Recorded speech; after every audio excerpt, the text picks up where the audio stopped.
I'm crazy, Captain! Yes. I'm not! Easy going right there. Look at him!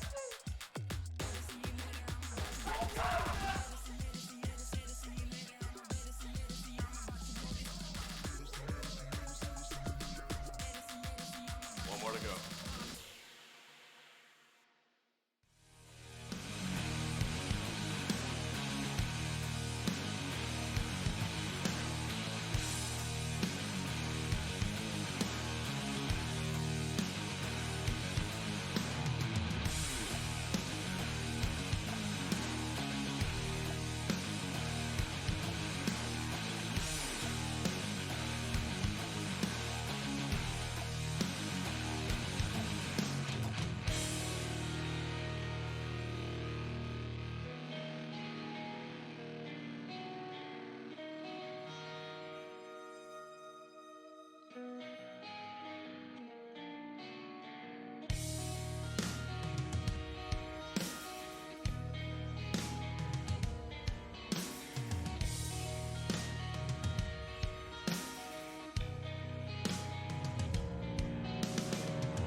talks to Every time. He does this every day, man. Why are you embedding him? You're supposed to embed I don't him, know, Like, bro. Man.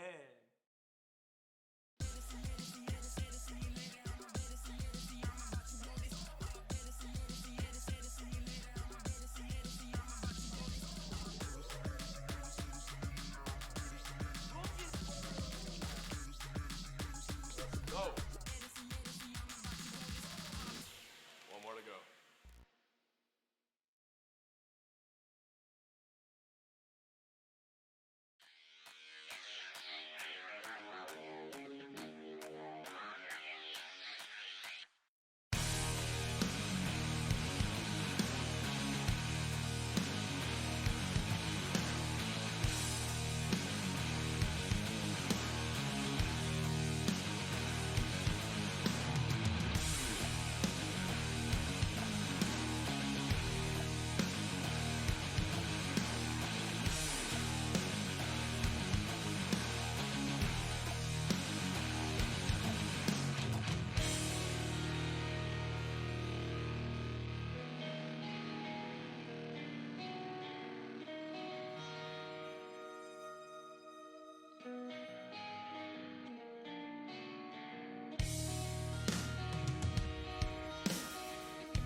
Yes.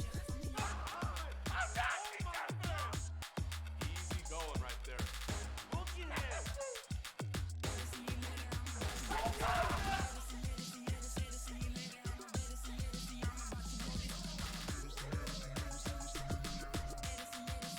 One more to go.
Welcome everybody to Onward VRML channel number 2. I am Grenade Magnet here, and we are going to be covering LatinForce versus WCO in the, as far as I know, first VRML bilingual simulcast. Cynthia is going to be handling the Spanish translations in basically near real time between our camera perspectives on VRML 3. So if you prefer to see how that is done in VRML 3, feel free to take a look over there and check that out. This is going to be our first time doing this tonight, really ever. As I said, as far as I'm aware, we haven't done this yet, and other casters couldn't remember this as well. So we are trying something new tonight. So if something seems a little bit off between some coordination between us, we apologize for that. We are going to start working some kinks out starting tonight and try to get things prepped for the playoffs and finals. That way we can do a little bit something different, get a little more coverage out there. We do have a lot more Spanish-speaking teams that have joined this season. We want to recognize that and be able to support those teams with their native language as well. So while we are waiting for WCO to get their final 3 players in, let's cover the bans. We are starting on Abandoned here, as we can see on the scoreboard, and LatinForce has banned Suburbia, while WCO has banned Downfall. Two very, very different sides of the spectrum for styles and levels of comfort, because if you're playing Suburbia, you're going to be a lot more used to the close and mid-range kind of a game compared to Downfall, which is the exact opposite. It is very, very far range with a lot of open terrain to cover, and you need to learn how to attack and defend in that kind of environment, because it is a very, very different ball game and a different level of difficulty.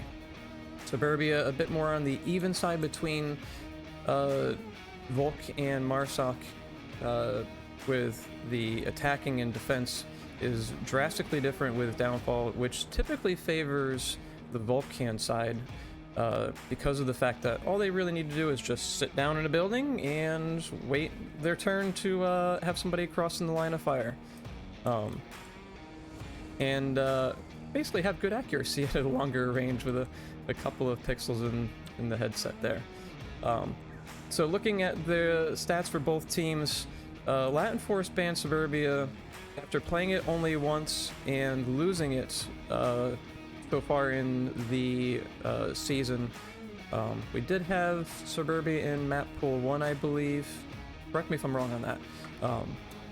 But it is nonetheless in map pool 3, and they are clearly banning it as their weakness, while WCO is also banning a weaker map of theirs.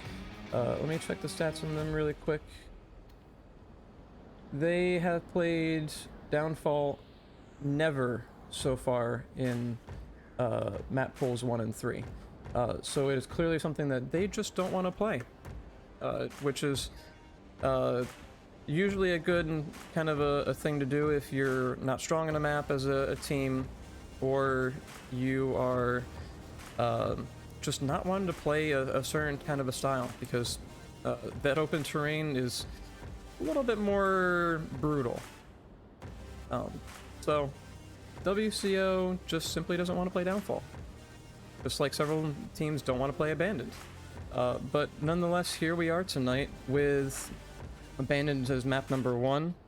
Also a very large map, but a lot more complex considering the angles that you have to hold between all of the buildings and the structures that are all over the place between center and the north and southern sides of the map, let alone the east. And can't forget that western coastline. That can sneak up on you if the teams decide to send 3 in the center and then 2 or even a 1 down the coast and try to get around for a good flanking kind of a position.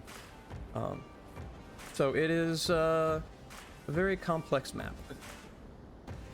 And because of that, many teams just prefer not to play it, or to keep it lower in their choice selection as a home team. So with that, we, I think, are going to have a bit of an interesting night if they are banning their less preferred maps and types. Because we're probably going to see some more mid-range maps between the two teams. Looking at the stats again, WCO and LatinForce do share subway in the top section of the charts, but WCO has not fared very well on subway, while LatinForce has. They've won 67% of the rounds on subway, whereas WCO has done 14% on subway. And then their next in line here was Quest and Paradise with 50% each, followed by Bazaar and Suburbia at 50% each. So WCO seems to favor more of the mid-range maps for the gameplay, whereas LatinForce, they seem pretty good on a mix of mid and close range. I'm looking at Cargo and seeing a 1-1 win there as their highest percent, but it's a one-time played as we've said here. Suburbia was played 4 times with a 50% win rate, same with Bazaar. Abandoned, interestingly, is 3 times played with 1 time win for a 33% there, and we're starting with that. Well, actually, I think I'm looking at the wrong tab for that particular stat, but yeah, it looks like I was looking at the wrong tab there. Let me double check this. Abandoned for LatinForce played once, won once, whereas WCO has 3 and 1. That's right, there we go. And Subway was 6 and 3 for LatinForce. Shipyard 6 and 4. So while Shipyard is not in this map pool, because we're sticking with all of the Downpour Interactive maps for this pool here, they do have a good demonstration of mid-range complex angles. Still waiting on the 5th for WCO, so it's going to be another minute here, looks like. With that, if you are new to Onward or VRML, welcome. Onward is a VR game where you stand in your play space and play a military simulator where your goal is to either attack or defend a satellite uplink. If you're on MARSOC attacking, you have to punch in a 7-digit code to get 2 points out of 4 to win the map. So it is significant in giving you the point advantage, because all you gotta do is play 1 or 2 rounds and get that cap. You could drastically change it into a 1v or a 3v1 or a 1v3, depending on the side you're on, ending off because you're going to be defending or attacking the uplink as a final round. And Volk is quite the opposite. You need to defend the uplink and make sure that the MARSOCs do not actually punch in that 7-digit code. If you eliminate everybody, you get 1 point.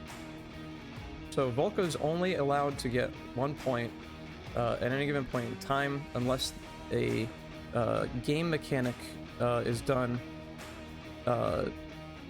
by accident where you suicide in the round, or I guess you could do it on purpose too. It's not really a preferred way of defending the uplink, but you can get 2 points if you end up suiciding as a Volk. Or they can get 2 points if you suicide as a Volk. So not the best of situations in that kind of a case. You will see an accidental frag grenade or a C4 or Molotov go off where that is the case every now and then, but typically it doesn't happen very often on the more experienced teams. So sounds are a very big mechanic of here as well, because every little thing that you do makes a sound, whether you're walking on grass, concrete, taking out your tablet to check the map or the code, grabbing your gun or frag grenade. All of that is accounted for. So you want to be as quiet as you can unless you are meaning to go loud and attack Vulcan full force. And we finally have the 5th in for WCO, so we should be starting momentarily here within the next minute or so as they catch up the final person. Again, sorry for the delay here. It seems that there was a technical difficulty on the last person joining here, and we should be starting shortly.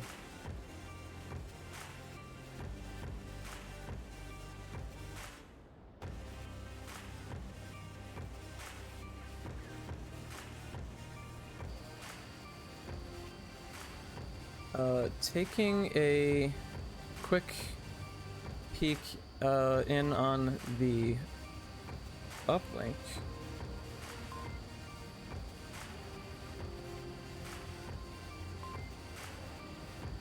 Let me ensure everything's all set here. Oh, here we go. Flipping into gameplay now. We are starting off in the center warehouse. Go pop open up on 3-story. I could be right there. Let you guys know if I see where they're at. Sounds like Lord Visceral's going to be going into the sniper tower to get some early eyes on, while the rest of the team is going to be taking their positions around. And the Marsoc have spawned all the way southeast, basically as far as you can get from the uplink. And they're sending 4 through the snake lane here on the far east, with Mitch with the SA-80 gonna start looking a little bit long, trying to identify anything with a 2 times. Trying to catch anybody he can out to get a little bit of intel for the team as they are pushing in from the apartments.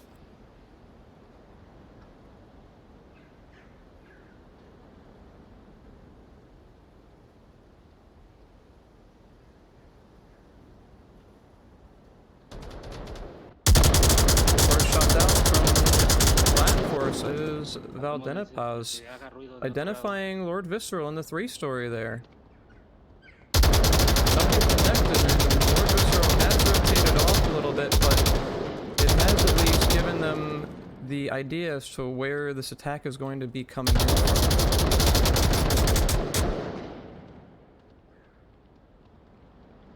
The rest of the team still getting set up for the approach in on the eastern side.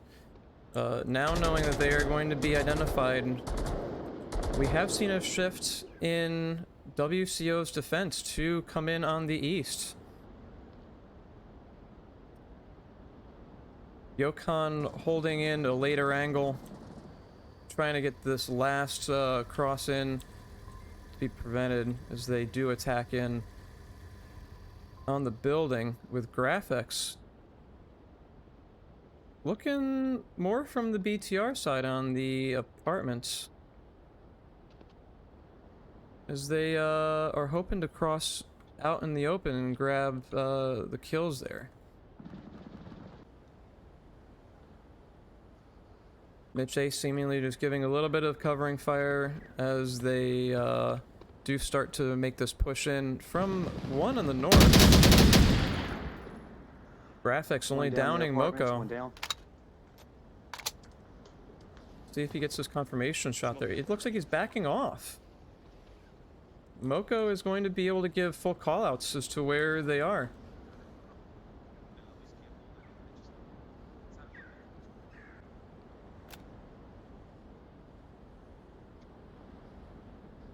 And Code Mister looking for the crossover on the far south side. Graphics picking up one more. If he peeked around a little bit more around the corner, he probably would have seen Valve coming in, but Guyota is going to get him from behind. 3v3 with one revivable on LatinForce. Valve is in the warehouse in trades with Yokon, only downing them. Able to get that call out and get this revive ultimately here.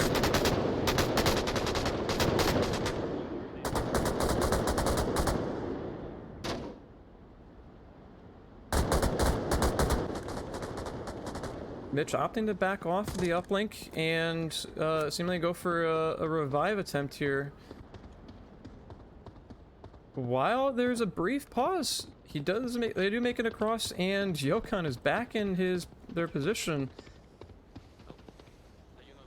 and did not ultimately peek out to catch this recross.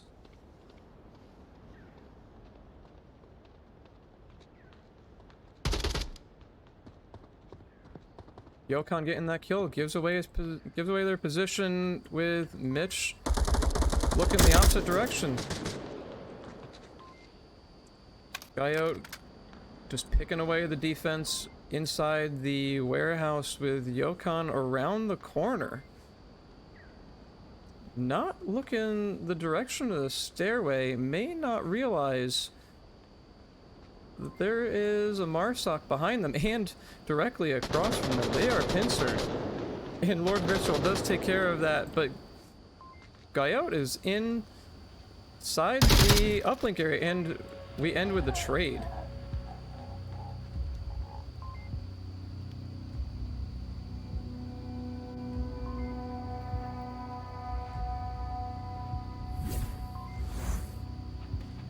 And that gives one for WCO as we kick this off.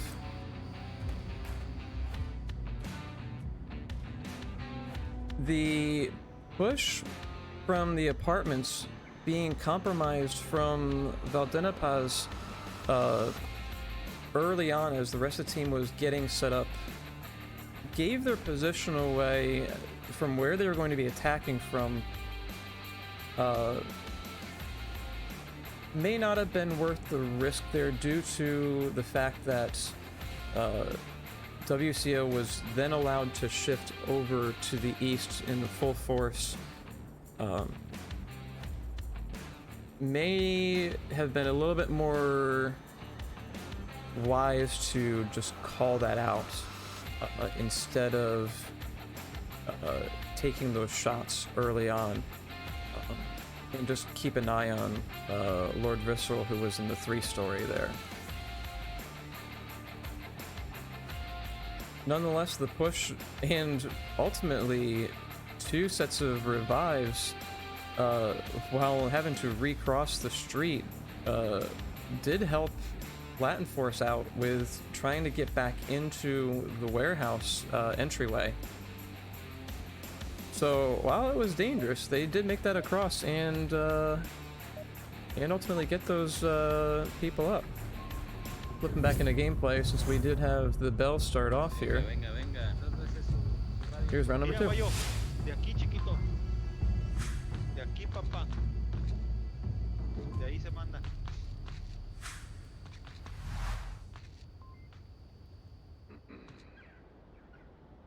Looks like we're going to see one staying inside the warehouse and the rest exploding out. One going towards the apartments, one hanging out north, and one peeking to the south.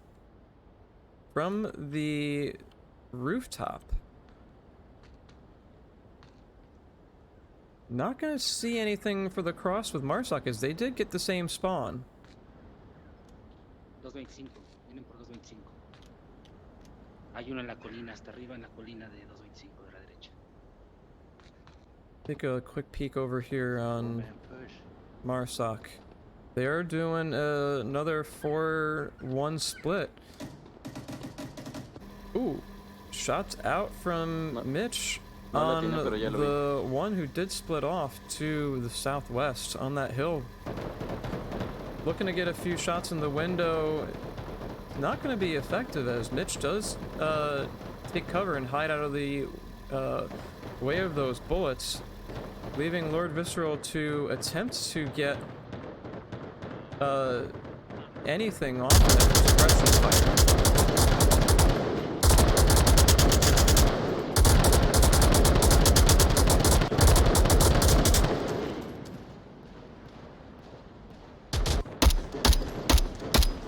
And A-Bar also taking a few shots, trying to get a little bit of suppression there, but ultimately not anything of significance, with Valdenapaz spotting where the team is pushing from on the eastern approach again.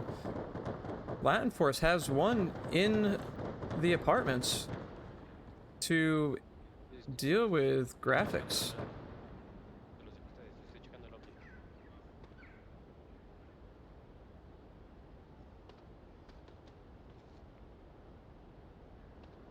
Both are very keenly aware of each other's position, but opting to not peek out the window and just give the call out. Going to give a little bit more intel, but Codemister also taking some longer shots. May not be seeing Valdenapaz right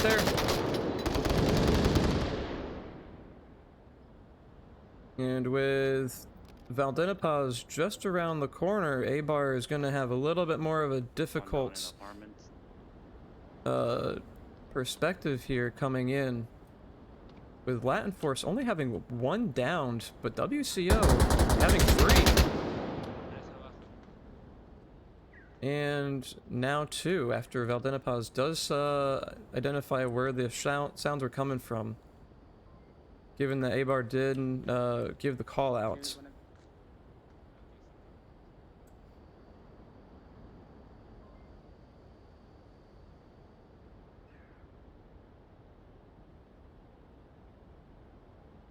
Wyo just looking for any sort of cross at all here with graphics in the area, but Lord Visceral has to push in and recoup a bit of ground that was not already taken. Valdenapaz is going to see yet again another kill.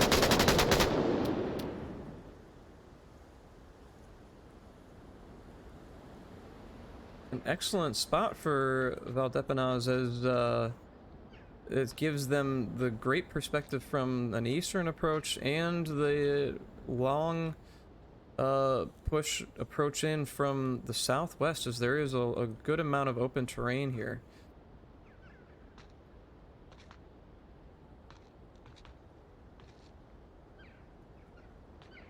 WCO not able to end up getting the identification as to where they were, and looks like graphics is going to be crossing into Moko's visibility here shortly, and also run into Guayot.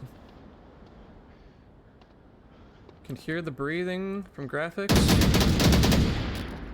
Ultimately given the position with footsteps away for LatinForce to return the favor, making this a 1-to-1.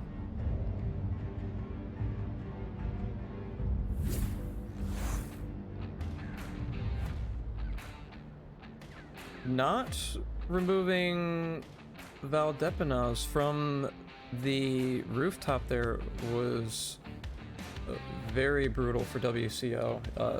He had, what, 3 kills there? Yeah, I think there was 3 kills for Valdenapaz just in that round alone.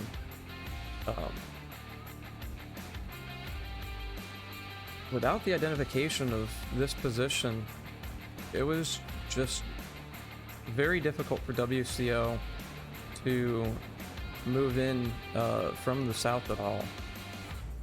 They had this position very well covered. Well, with that, we're not going very far. The uplink, if you can spot it through the mini view there, is now on the apartments.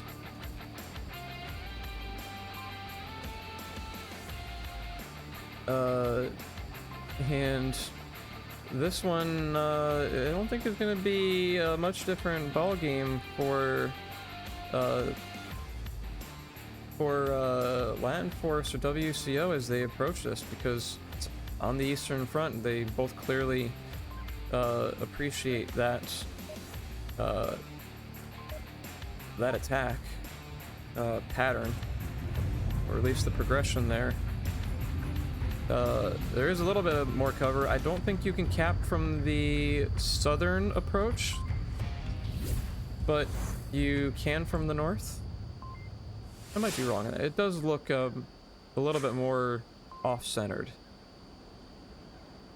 I think it is just ever so slightly out of reach from the south there. Early shots out from Mitch, identifying one from WCO. This is going to make us a very critical set of suppression fire here as LatinForce is pushing in hard.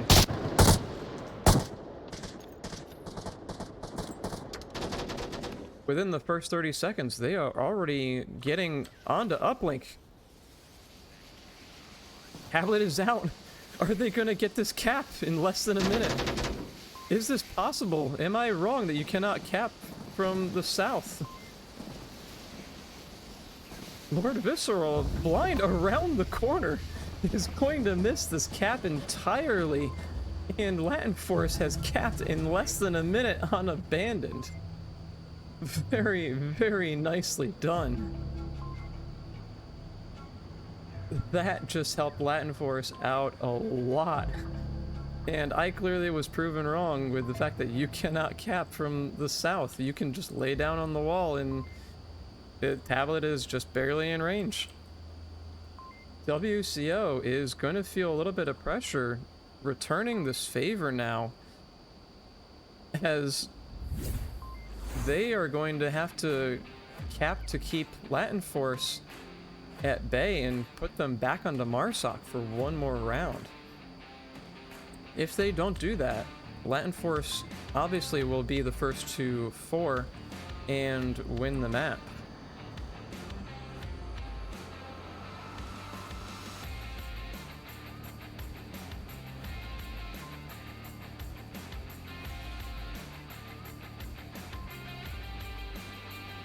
I'm a little surprised at how quick that went. I was not expecting an Abandoned round to last only a single 51 seconds. Just the clear coordination, like they must have done this before, because of the way that they had pushed in so quickly and put smokes directly where they needed to get that cap be very, very plausible.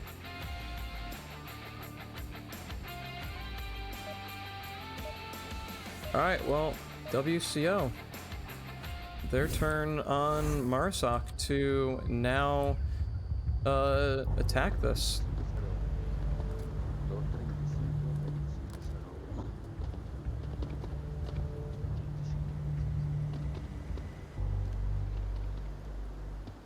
Bit of quiet from the team. Must have a good amount of confidence in the ability to eliminate LatinForce and return them back to Marsoc. Codemister flying way up on the western approach with graphics eliminating the top kill count player from LatinForce is going to have a bit of an eerie familiarity with similar approaches and tactics here. Mitch is going to down and then kill A-Bar as they are approaching in on the east.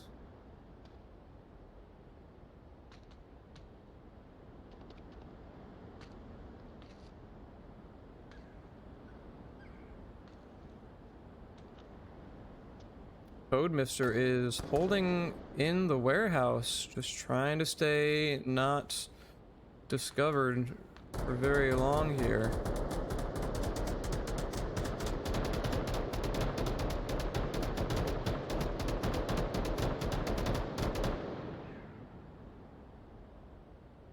With 2 hanging back from WCO and 2 up front, this is going to be a bit more of an interesting challenge, as Yokan is going to be crossing into the line of fire of Mitch here shortly.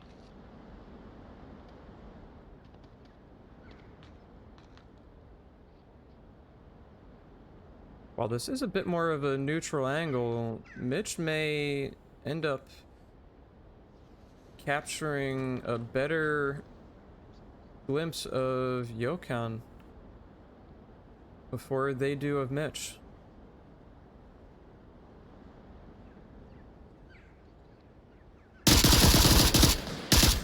And there we have it.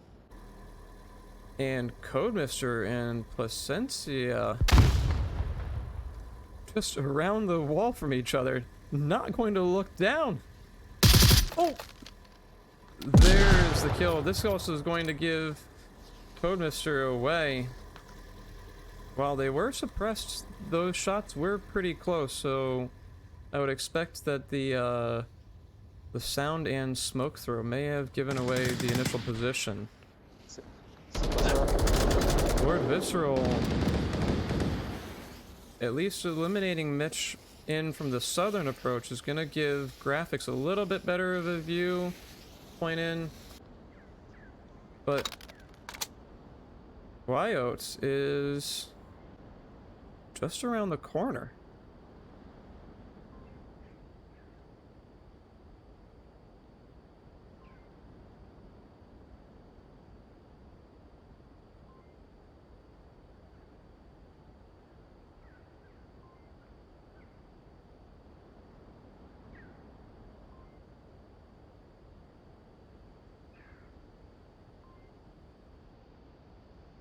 Let's take a quick peek at Codemister again. 2 minutes and 20 seconds on the clock for the remaining WCO to eliminate the last 2 from LatinForce.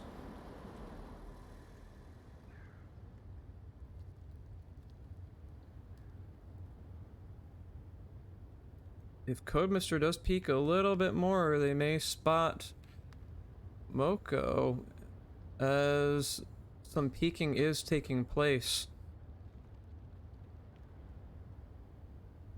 Can't forget Graphics and Guayo back there. They are also going to be taking a quick peek at each other shortly too.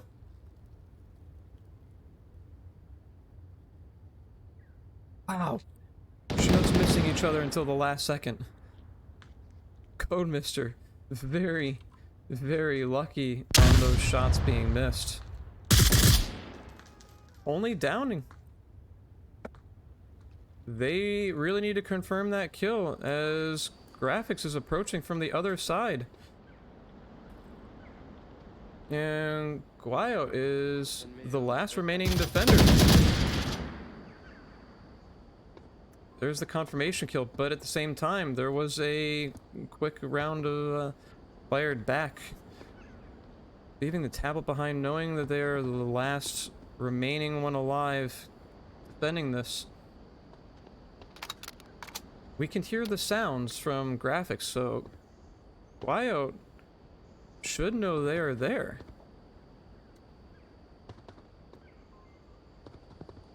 Crossing back into the line of fire, and WCO does pull it off, sending LatinForce back onto Marsoc with a new uplink. Oh. Before we get into the scoreboard there, this uplink is a tough one to defend. Very, very tough to defend.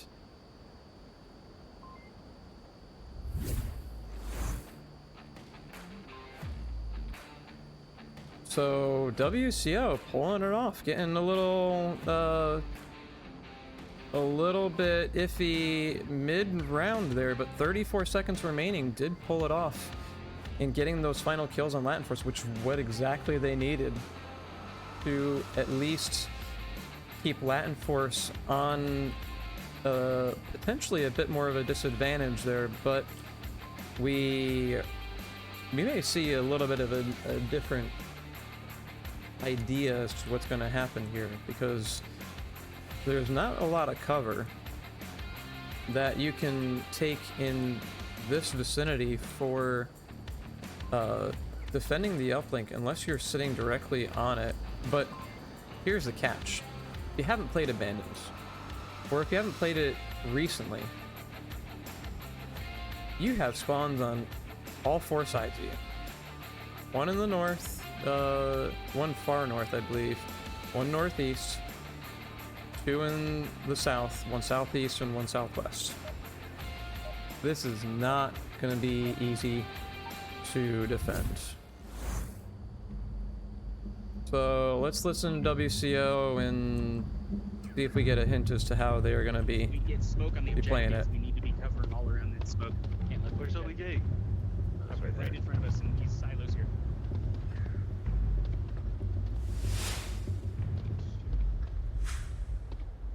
Looks like one is going to be hanging up in the north as a late cover angle, with everybody else holding a more southern approach.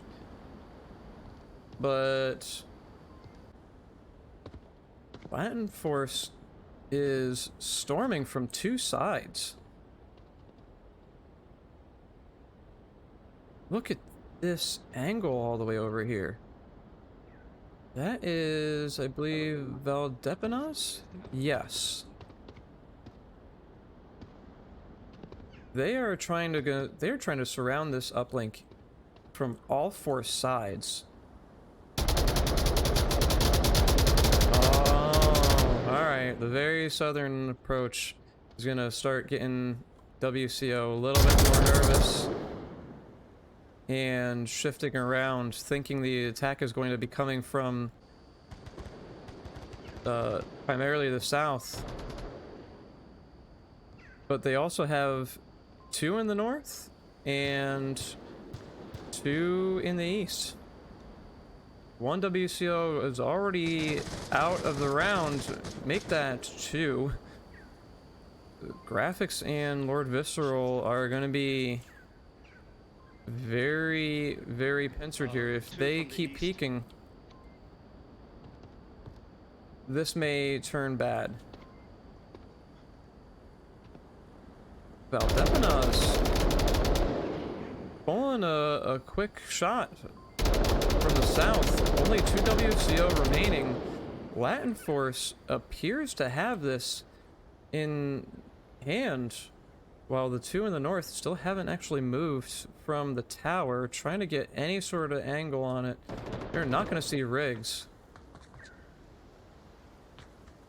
So if graphics stays down behind the concrete walls, they at least are not going to be seen very easily. But if they keep peeking,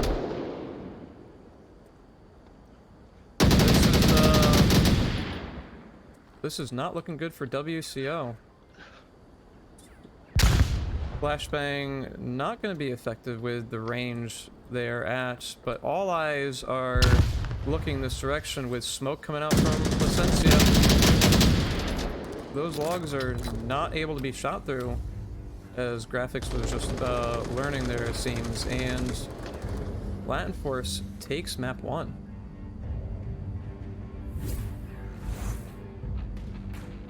Very nicely played on LatinForce's front, with deciding to explode around the uplink and prevent them from knowing the true push location, and catch a few different angles on WCO that they just were not expecting there. Valdepenas in the southeast, causing a bit more of that chaos early on, allowed for WCO to shift to the wrong position, ultimately giving LatinForce a good bit more progress on the attack. Thinking about the two in the north, they're not moving but purely being lookouts. Was definitely covering any angle that they would have had as the team shifted around.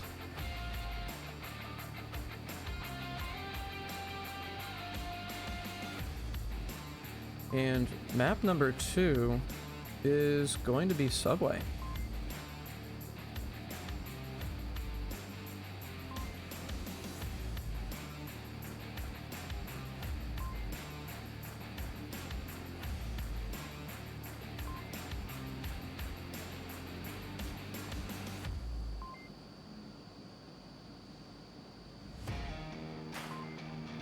Hope you are enjoying both channels tonight, as we are again trying something a bit different between having an English-speaking channel and then a Spanish-speaking one on VRML 3.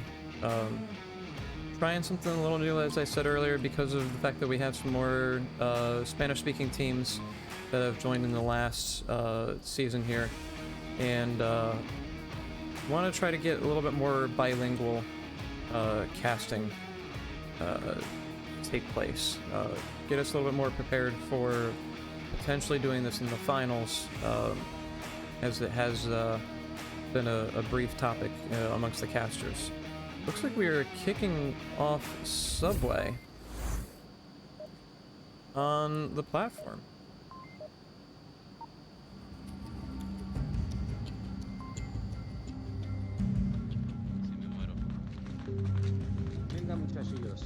LatinForce Subway round 1. See the defensive setup as WCO gets only one spawn on this uplink. En la esquinita no tienes que ir a meterte, güey, pero ahí ya es tú. Te lo dejo a tu criterio. Looks like one is going to be going into the red room in the basement, with Placencia holding a bit of a later angle. Lord Visceral just lands a few rounds out down the hallway. Not necessarily shooting at anything, as he did scare off Guayo, who was originally going to come down and push pretty hard there and try to disrupt this attack. Riggs on the other side, going to run into Mitch shortly. I didn't take note if there was a C4 that was placed around. I'm not seeing anything laid here, but Mitch is holding pretty far back.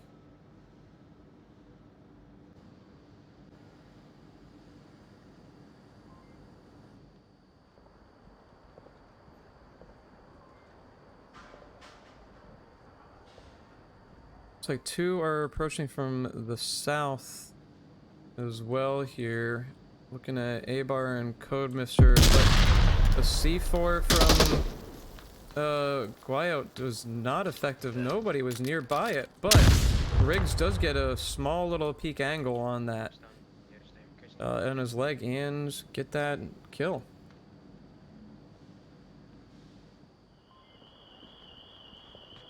This is going to leave WCO relatively obstructed until Placencia peeks out a little bit more, while A-Bar is going to be crossing this angle here shortly. As we were saying earlier, Riggs was going to run into Mitch. He was holding a bit of a later angle on that train station. Lord Visceral putting more bullets down exactly where Placencia was, suppressing them with Valdepenas. Also, longer down the tracks, laying prone, is going to cause a bit of a chaos, but Mitch behind them in the smoke is not realizing Graphics is right there. Contact coming up from basement and across. Lord Visceral gets the call out, but ultimately does not choose to engage Mitch. Bajé los dos, bajé los dos. And the call out of -2 is very effective here, leaving WCO with 1. All the way in the south. Does get at least 1 pick here to give away their position, but at least knock LatinForce down just slightly.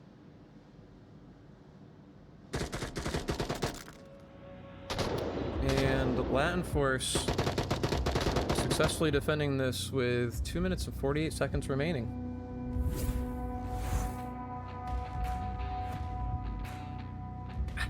I just gotta say it, the fact that there was a full flanking maneuver from Volk taking out 2 in the western staircase just was not good for WCO. While it may not have been a round decider, it certainly made it much harder for the then lone Code Mister in the south.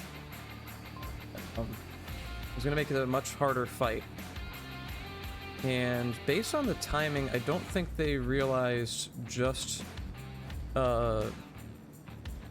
exactly the fact that they were alone, facing almost a full team of LatinForce.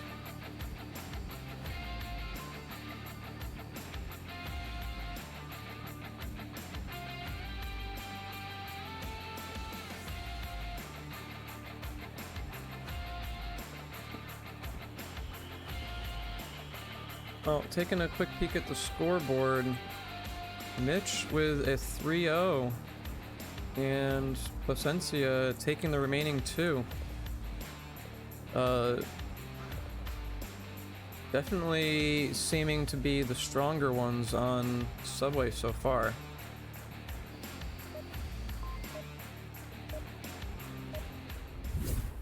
And here comes round number 2. Véngase, papá. Munición. Munición, munición. Véngase, munición. Munición. Drums being handed out to seemingly one stronger one. 58-50-08. And I couldn't identify if Depenas. I think they do have the additional mag there as well. The drum. Take a peek at early shots. It looks like pre-fire came out from Placencia. Taking a peek at LatinForce crashing around the same time. Riggs getting a down with the C4, holding off in the first track there. Valdepenas around the corner. Nah, down them. Finish them off. Finish them off. Finish them off.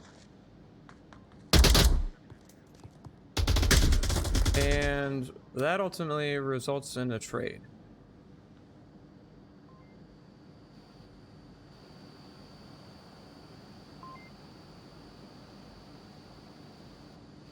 I have lost my tablet. Somebody needs to announce if code dies.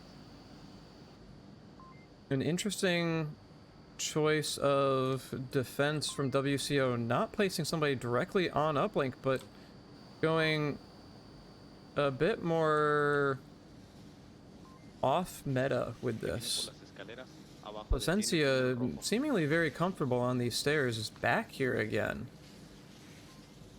Waiting for the rest of the team to get... Oh! Oh no!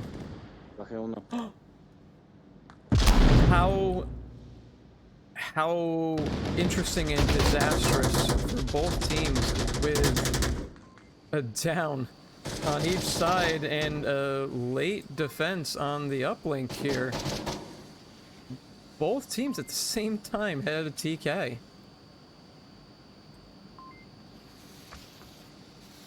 Mitch getting the smoke in position for Placencia. Is Graphics going to catch this?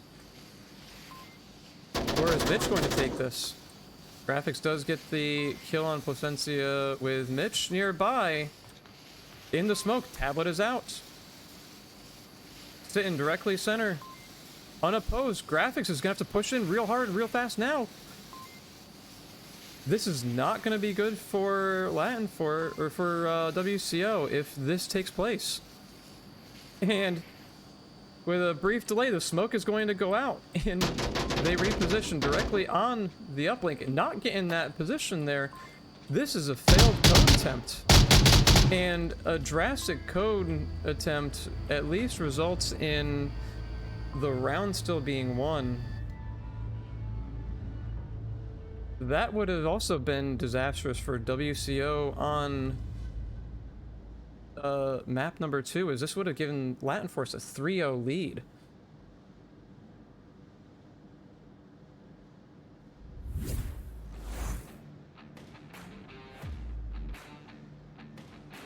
It looks like my score is not appearing for LatinForce on the scoreboard.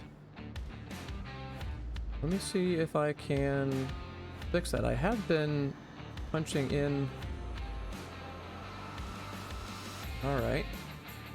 They do have 2, but it hasn't taken the map. Let me re-punch that in. Starting from the beginning of the map.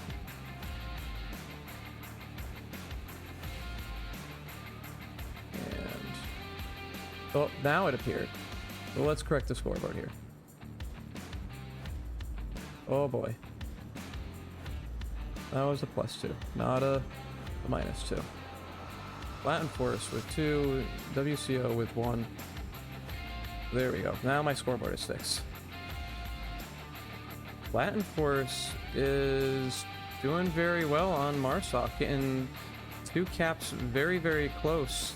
Well, 1 cap that was very, very quick, almost a 2nd cap here. Seemed like that code just wasn't memorable enough for Mitch there. And now they are defending a very well-known uplink, and relatively easily defensible one at that too. With WCO in the north, we're gonna have to travel a little bit for it. While taking a look at the mini-map here, they are going to be encountering 2 LatinForce right off the bat, and Lord Visceral gets both of them. Placencia returning a favor, making this a 3v3, 2v3 with that double. Immediately in the first 30 seconds, we are down to half team on both sides, and Graphics is going to have to back off.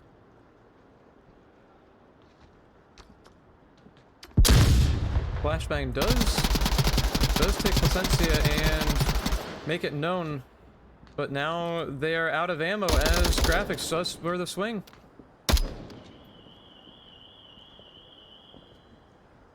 (2v2) and nobody sitting directly on uplink.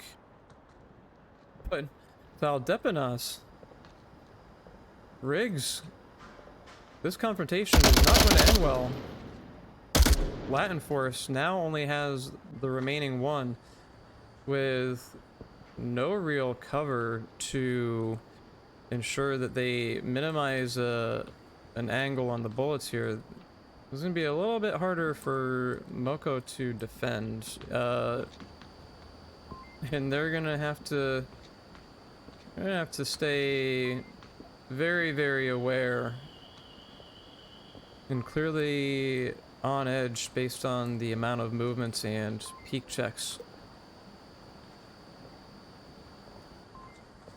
We did have a C4 on WCO, but I don't see one around on LatinForce, nor are these bodies around to even get that clacker back in case there was one.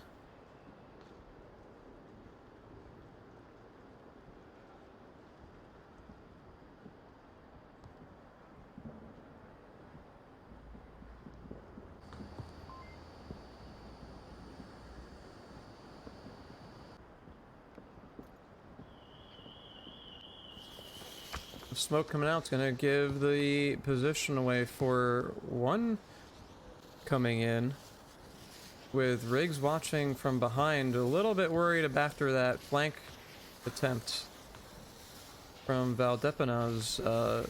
Good reason.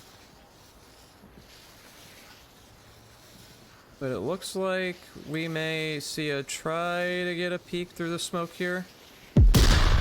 Oh, there was a C4, and it was not effective. This smoke is going to run out with graphics right out in the open.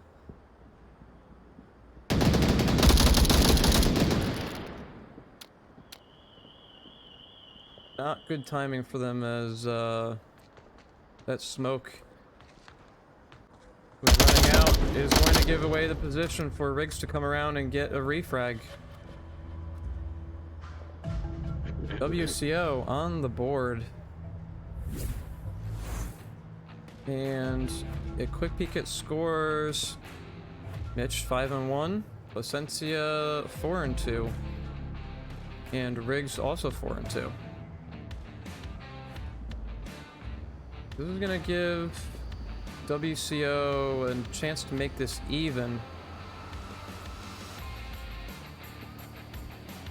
But they are going to, if this continues with the trading, they are going to end up on Volk again for round number 4.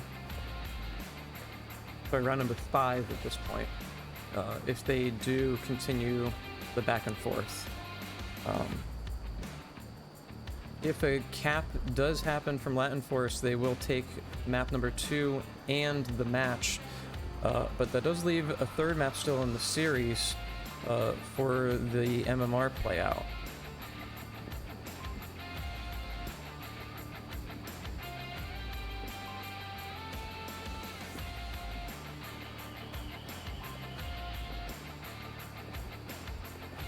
Let's do a quick shout out to our sponsors, Border Foods, HyperX, ProTube VR, Asterion, all providing great quality accessories for both first-person shooters and and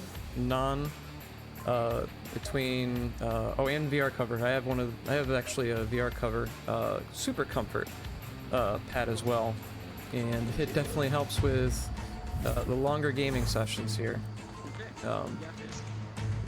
ProTube has done me very, very well with keeping aim accurate and straight. Now it's really just a matter of skill at that point and taking out factors of a little bit of wobbliness and inaccurate aiming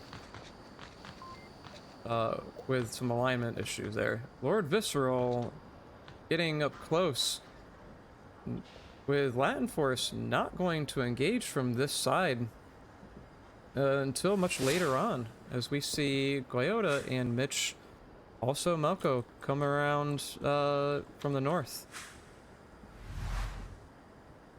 Valdepenas and Placencia are also going to be challenging this route, but not timing the push together, it seems here. Quick flashbang does seem to get Lord Visceral, and Placencia is going to check this corner. Oh, saved by Code Mister. Gonna get a flash in the face for that still. Another one coming out. Looks like a frag grenade. Valdepenas, while they were trying to get Code Mister out of the game, Lord Visceral comes around and gets a refrag there as well. -3 horseshoe.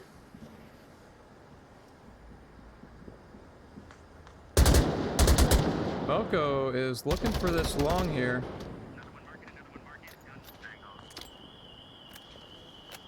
Not connect with Lord Visceral, and he's going to rotate a little bit farther back off of that for a second there.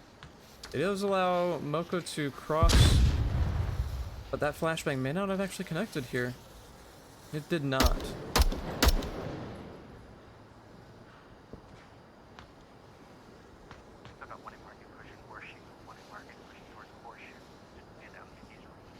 Can hear those radio calls from our position. They may not be able to hear that from the LatinForce perspective with how far away they are. We do hear a little bit more and have a little bit of a different off-camera angle than what the players do see. Little peek from Moko is gonna catch him out. Only a down. There's the confirmation, but it is still a 4-2. As look like Mitch is going to take a different perspective while Moko is going to scavenge off of a friend for some more utility and a syringe. Definitely going to help out as the corner approach is taken here. Codemister absolutely knows there's another one coming down this way after the callouts from Lord Visceral.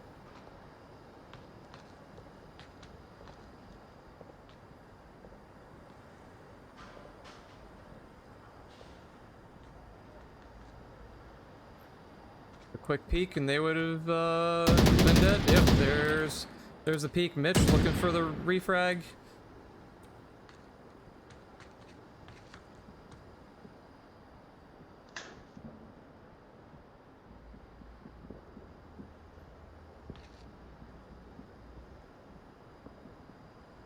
A little bit of patience may end up doing them well here. And there it is.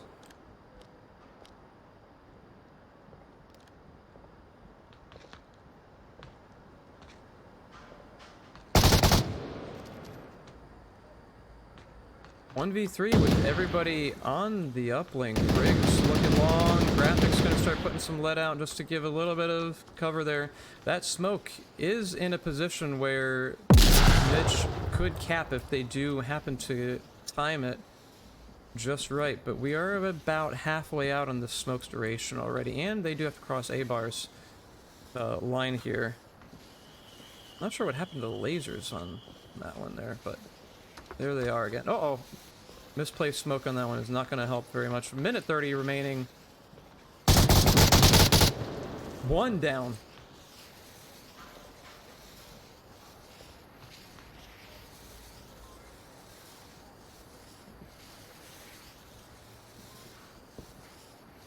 Minute 20, doing a quick code check. 2 remaining. Crossing out. A-bar. Down. Confirmed, and graphics getting the refrag. Very well pushed from Mitch. Very well pushed.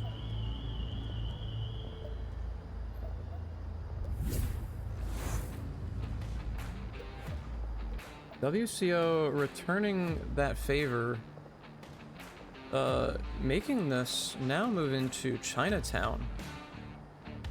Another easily defendable position, but if you do it right with smoke coverage, you can get in undetected. While it is not common to attack from the western staircase, you do have a little bit more weak cover, but it does at least obscure a crouched player a little bit more coming in. But usually the most common approaches are from the stairway.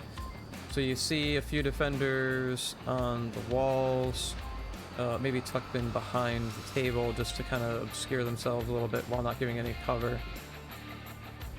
Common spots are in the hallway here.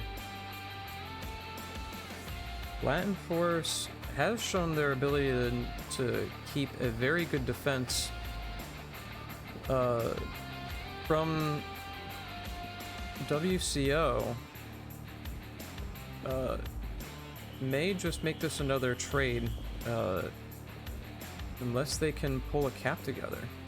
Both teams are in capping range, and if LatinForce is pushed back to Marsoc, they've very, very clearly demonstrated the ability to make this a 5-round win.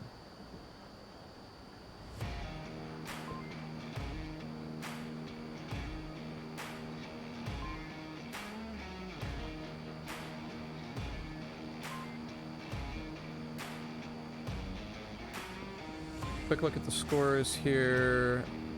Mitch with an 8 and 2. Valdepenas, while strong on abandoned with the PKM, is at a 1 and 3.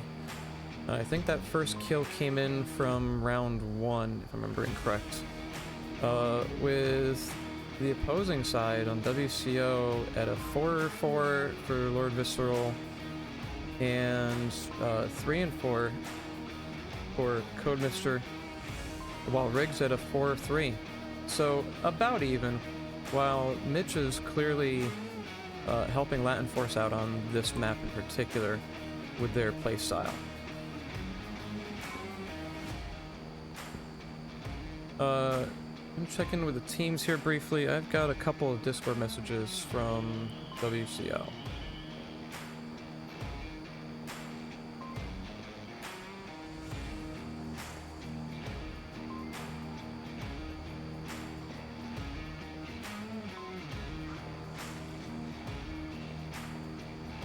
It appears that LatinForce was going to call a timeout. It looked like Placencia had dropped due to their score being zeros, while they did demonstrate kills in round 1 and 2. But they may have called that off, given the fact that they are at a 5-0 here. 5-0. And, yep, back in the gameplay. Here we go. WCO getting a north spawn. Ojo con el... Tiren granada al fondo. Cuando ellos tiren humo y disparen, tiramos una granada, ¿vale? Sí, tira un flash. Mitch and Valdepenas taking the garbage alley. Listening for the footsteps from Visceral and Riggs. And Graphics was holding up the rear there, checking behind, just to ensure that nobody's flanking around. Riggs making a lot of noise.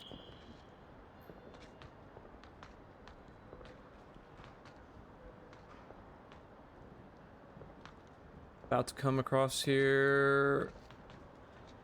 While they do have night vision on. Looking for the C4. A couple of quick rounds off from Valdepenas, and Riggs is going to pull off. Not going to work out for them at that point. Two weapons on that player here. Mitch is the next line of defense with Guayaux. Throwing a very well-placed nade. Somehow not catching either of the two. Coming in.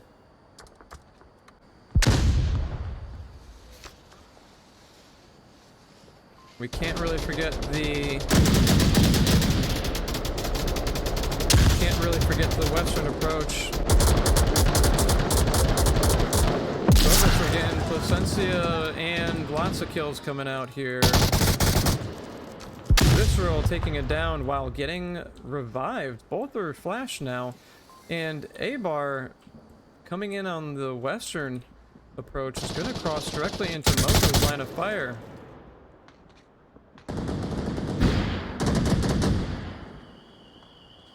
Lots of rounds just to make WCO slow down and be a little bit more conflicted on taking this approach. Mitch down. A-Bar getting another one here. 4 versus 1. Moko's gonna have to charge out and start making this very well known, or WCO is risking is going to get a cap potential here if Moko does not risk sacrificing themselves, making this a 3-2. Still holding back down the alley. A well-placed frag grenade could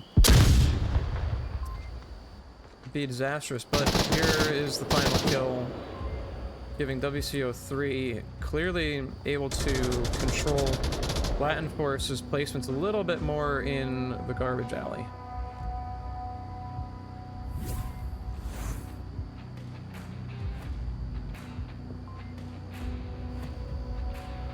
So, map 2 in position for WCO to defend this and take LatinForce's choice.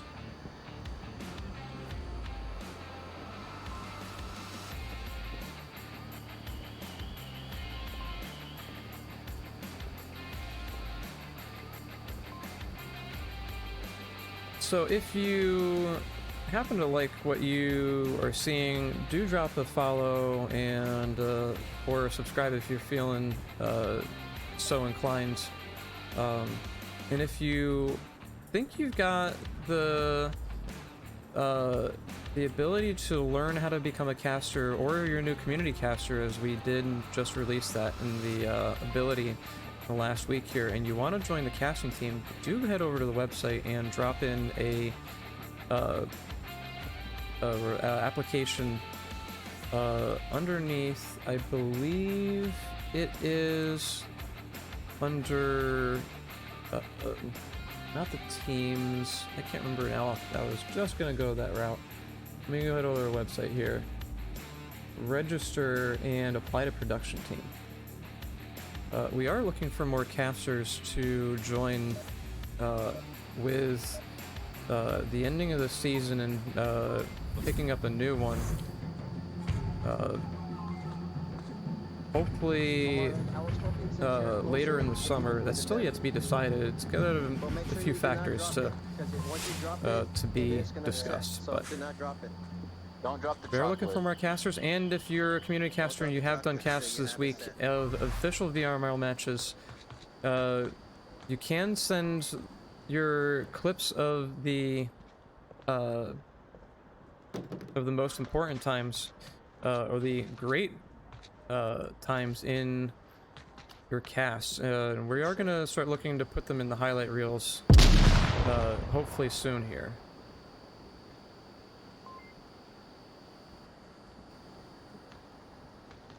Codemister seemingly getting a better angle on Placencia and Valdepenas. Lots of smoke in, frags coming in. Horseshoe. Frag is not successful. Placencia not successful with getting the kill. Lord Visceral ends up killing his own teammate. A full force push here. Valdepenas was in capping potential, but not just close enough there. Mitch taking out Visceral. Placencia looking for the code.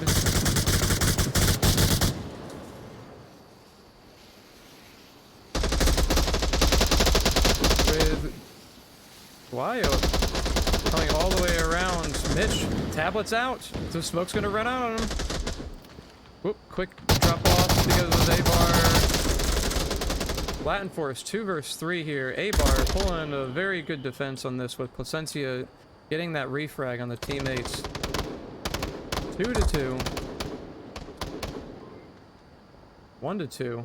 With Moko having to consider a bit of a re-strategizing here.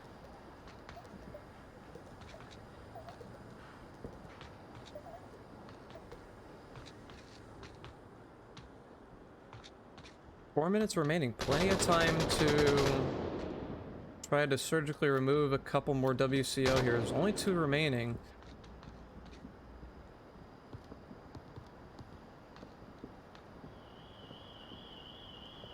I'm not seeing a C4 here just yet, but nothing on the pillars, which is a common spot. Not seeing it on the wall. They have used C4 here in the past on Subway, but I don't think they took one this round. Graphics, they peek out a little bit more. Gonna make this a 1-1. Oh, here's a peek, here's a peek. Moko's gonna have to pull off this real quick, as Riggs is gonna start focusing this direction.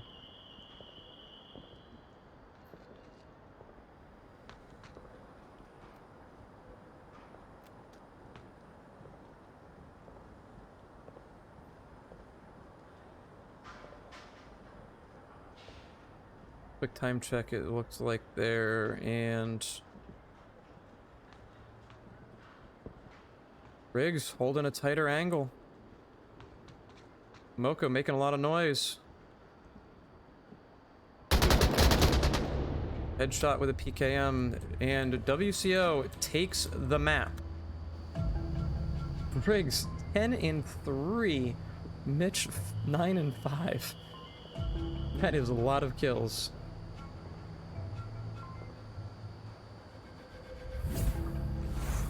And let's see where we go next.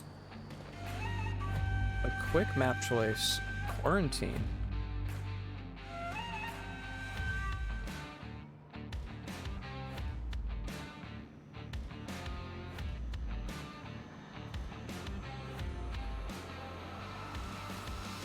A little interesting as they are deciding to take this farther range and eliminate more close quarters kind of a perception here. You can get close quarters with Quarantine depending on the situation. As of course you are going to be crashing in on the uplink, but generally see this being a team picking apart each other, or picking the other team apart, bit by bit.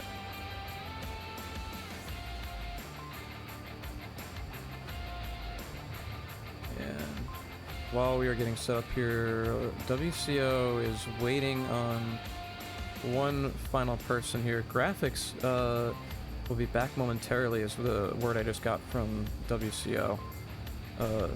They are switching headsets. I have not actually heard of that happening yet. Maybe I haven't played with many people who have multiple headsets.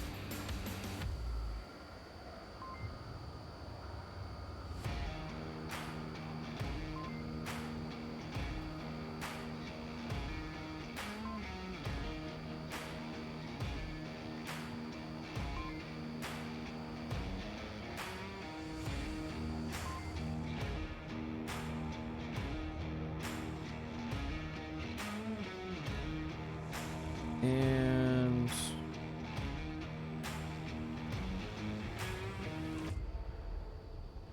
looks like they're going to try to pull this off in 5 minutes here. So while we are waiting,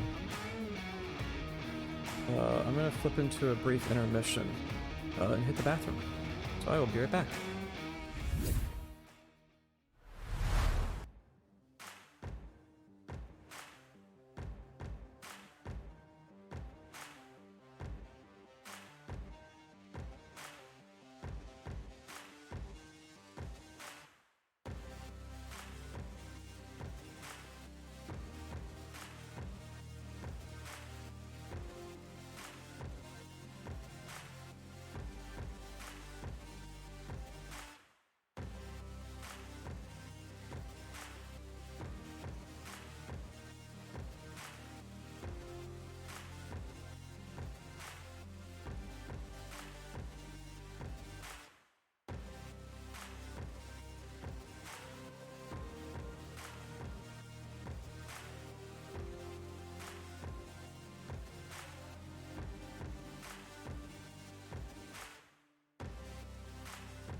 Yes. Easy going right there.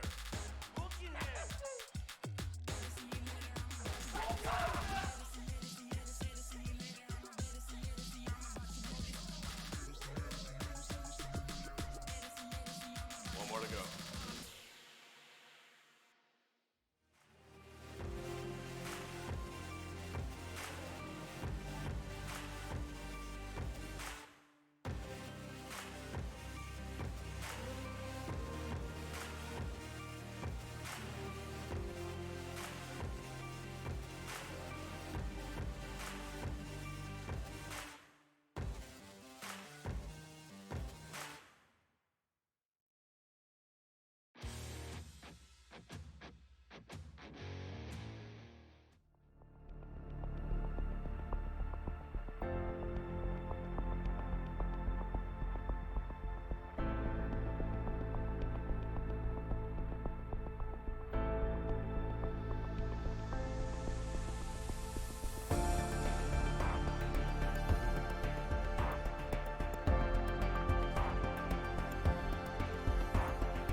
Yes.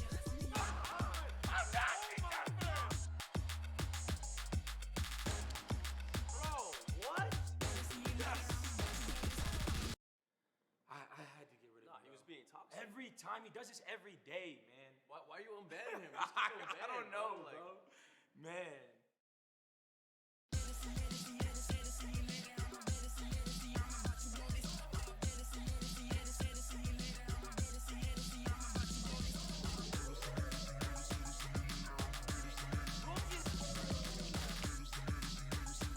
Go. One more to go.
Alrighty, just a reminder, we are still in a timeout as we are waiting for the final WCO to make their way back in. There was a headset swap out that was going to take place I don't know if it was a battery issue, a performance issue, or a preference for quarantine itself here.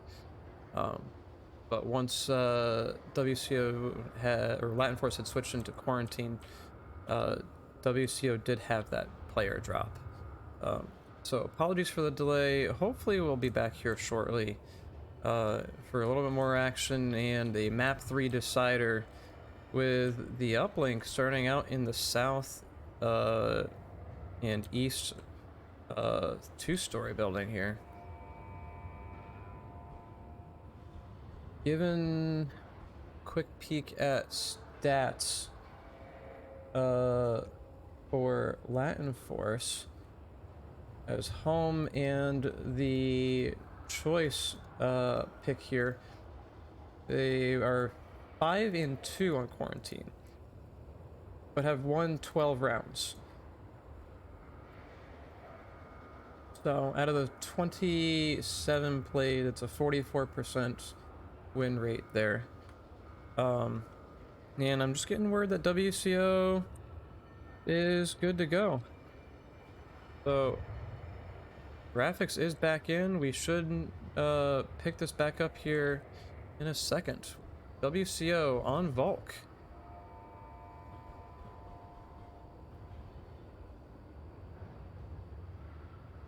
I'm just gonna give Cynthia the quick heads up here.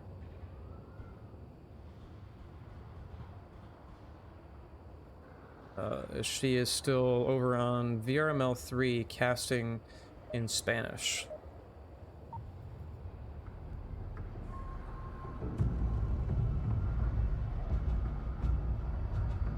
And WCO. You good, Graf? You know where you're going? Yep, good to go. Motel? Yep. Starting off with a theoretical Volk vantage here. Looks like they're gonna end up doing a 2-2-1. Code Mister is clearly worried about this cross here. There is somebody there, and they were correct in assuming that they may not make it over. They got code in the south. Lord Visceral defending from up top. It's gonna spot two people in the south here. While we are taking a look at the approach in, Moko En el segundo piso del uplink. trying to get Lord Visceral to pop his head back out just ever so slightly there. Or keep it down in this case with Mitch getting across. Bit more of an angle on Lord Visceral from this particular spot, but lots of rounds coming in on them as they are trying to keep that head down for this approach. Very well coordinated on LatinForce, getting two people across here and one flanking all the way around. That is Valdepenas, it seems. Yep. Visceral does get one kill to even it up a little bit more and does take a bullet in return. It is a 3-3 now with two of LatinForce on the top of the hospital. With the peak there, relatively a good angle, but ultimately not much cover. Really just like a small half wall there. Valdepenas looks to be the next one going to engage with graphics.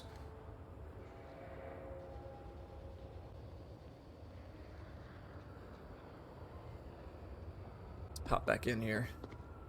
Lots of noise being made, just trying to get a little bit of a peek on the uplink, which Riggs has taken over the coverage of since Visceral had gone down.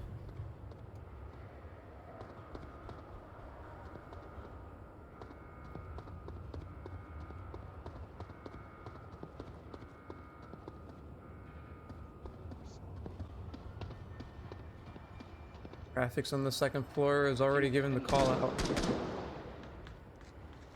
Cynthia taking down Riggs yet again, making uplink entirely exposed. A-bar now -3. also weakening them a little bit more, making this a 2v2 with Guayos just on the other side of the wall there. And before we flipped over here, Valdepenas was Piso, arriba. given some vocal cues here to graphics, knowing they're there, trying to bait them out into the open. Hello.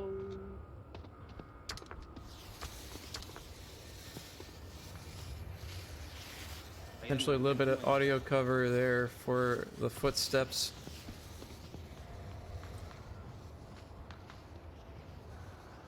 Graphics did shift windows to play with a bit more of a vantage point on Valdepenas here, but ultimately going to not engage each other.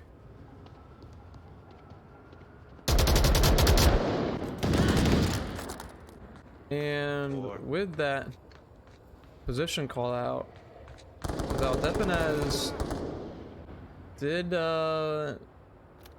get killed here, and now we're into a 1v1 with nobody on uplink. 1 minute 45 seconds remaining. Graphics is gonna have to pull back and get on the uplink here before something happens. But Guayot is not recognizing it was fully unguarded. Opting to go all the way back around. With only 1 minute 20 seconds remaining, they're not going to have time to get over here.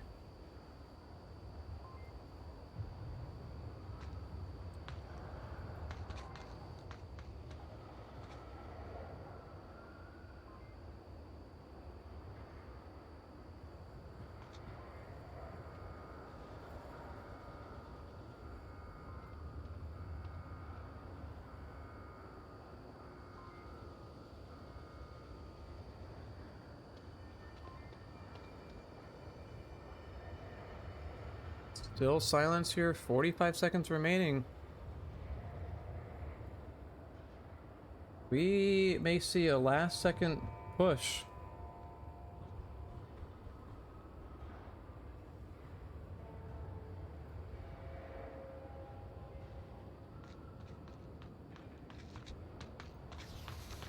Smokes. Very quickly thrown. Graphics around the corner.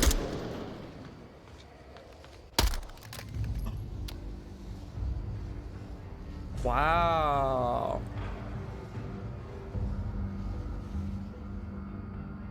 That was an interesting choice. Instead of potentially engaging... Oh, no, it may have been a syringe by accident there. They were probably going for the syringe and accidentally shot themselves with the pistol. Because it was probably on their hip, not the chest, as some people opt to do. But that is very unfortunate for LatinForce, with 15 seconds remaining, giving WCO a point.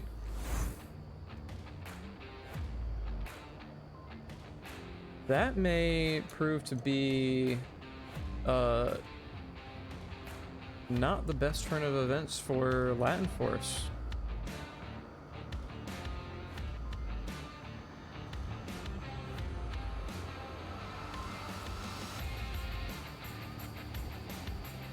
There was just a little bit of time remaining to at least kind of make this an interesting 1v1, but the decision to hold off on that push and make this a last-second attempt probably wasn't gonna turn into their favor. We did see the uplink unprotected for maybe a good minute total, minute and a half, between Lord Visceral dying and then Riggs taking over. But that could have been detrimental to LatinForce starting off. Oh, allá atrás del hospital. Aguas en la pasada. Let's see how they return off of that with an accidental suicide. Queda humo, güey. Si quieres, agárralo, güey. Agárralo. Please.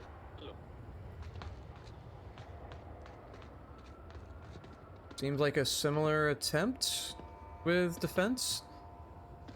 Putting a smoke out to at least conceal the movement here while WCO is not in position to catch that cross, unlike last time. They got a little bit more of a northern spawn than LatinForce did here, so looks like Lord Visceral is going to be the point man on the hospital push, with Valdepenas identifying two coming north. A quick peek there, and that frees up the north until Code Mystery, I think it is, I'm sorry if I'm pronouncing that wrong, and Graphics approach Mitch in the hotel. Box 1 confirmed.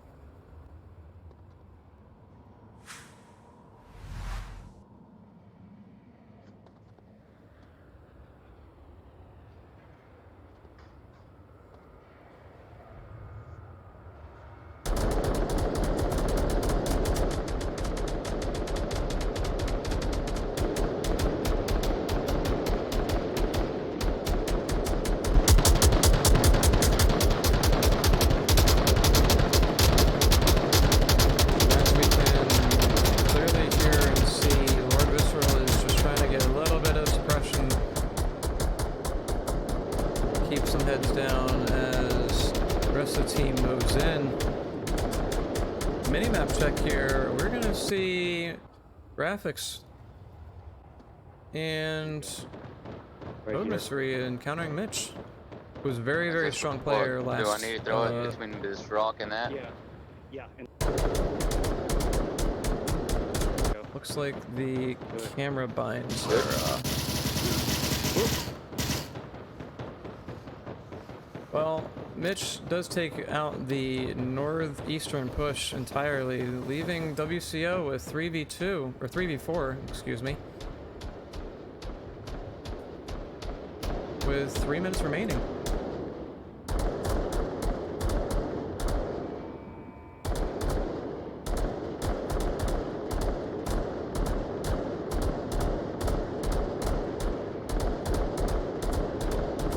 Bar seems to be the next one to cross out to either engage or be engaged, but based on the angles here is probably not going to identify Guayot on their right. Let alone Placencia in the 3-story in the southeast here. Lord Visceral is going to have to make this push up and possibly take out Guayot from their flank here. Clearly identified that sounds are coming in from the sand dunes.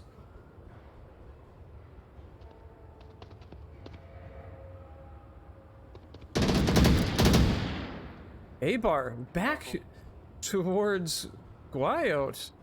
Unable to get this refrag, but Placencia is going to take him down, and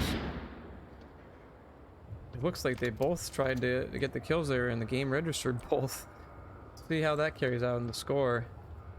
Lone WCO Riggs with a sniper rifle.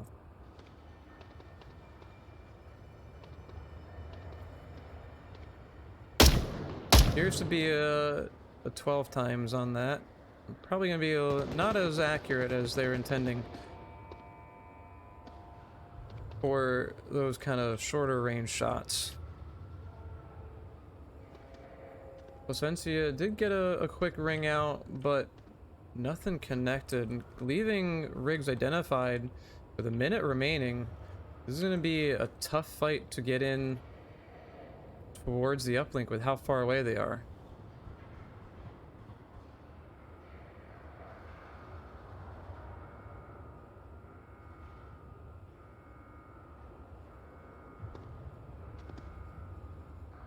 looking for any little bit of an angle pick that they can get. Like Mitch is probably going to be the first one to be looked for. And in true Onward fashion, barely missing each other in the window there. 35 seconds remaining. Riggs injured with not the ideal weapon and identified as to where they are. You have to choose how to pick this battle very, very carefully to at least increase the kill count. Not much hope for capping it right here.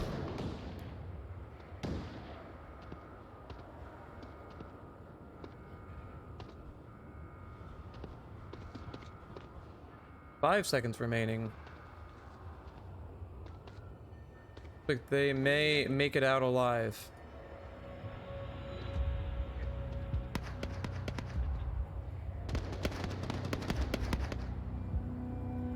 Of course, until the end of the round there.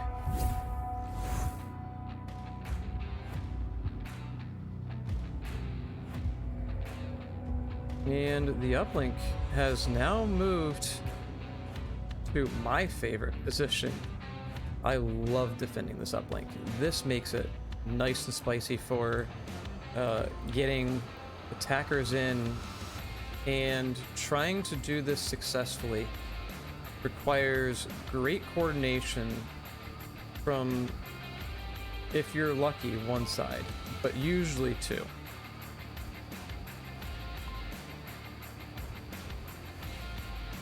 Many different places to hide and get your picks on between the far west warehouse, back at spawn, because this is a thing, and on the other side you have the southwestern Tesco's. You couldn't at least take a little bit of cover from each angle. You have to really play your technique correctly, though.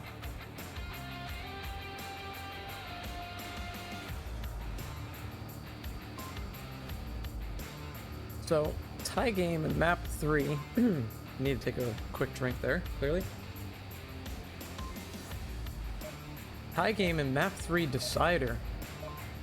LatinForce being the capping team they are, has quick spawn.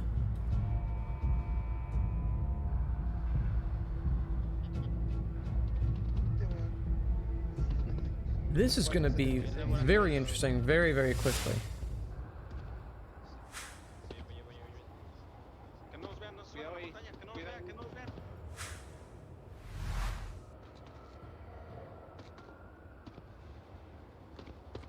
A 3-1, 4-1 push with Valdepenas opting to take the street. Saw one laser over here already from, looks like Code Mister. But LatinForce is taking this slower than I was expecting with the quick spawn, and how they did play that very, very quickly on Abandoned. Maybe they're looking, yeah, it looks like they're trying to get a couple more picks. Maybe a little distraction. Oh yeah, here we go. Distraction in the north. And get everybody's attention shifted over.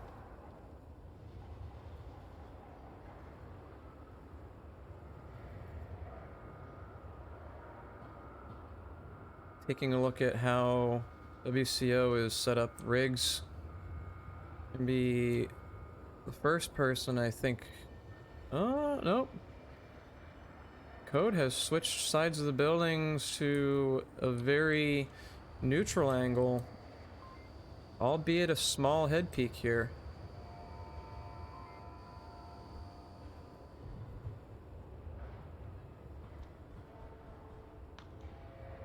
Making a good amount of noise while everybody else has moved up towards more of the mid-map here.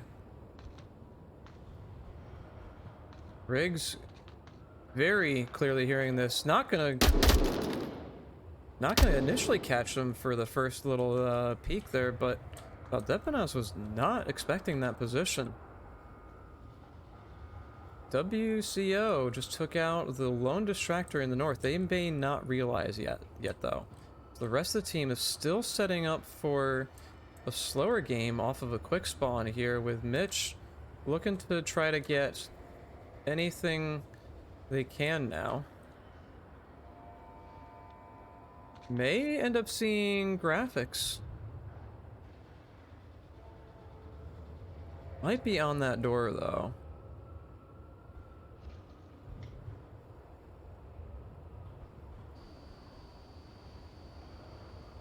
Take a look. Yeah, just behind the doorway. Tablet so gently rested on the door itself. The right side of that center building where you're at. Abar taking some shots off on the hospital. Rooftop of hospital. May not have identified the rest of the team's push from the south though.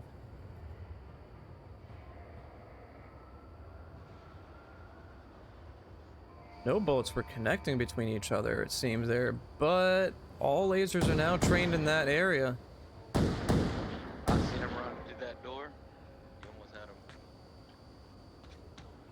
Mitch pushing up a little bit further than the rest of the team here.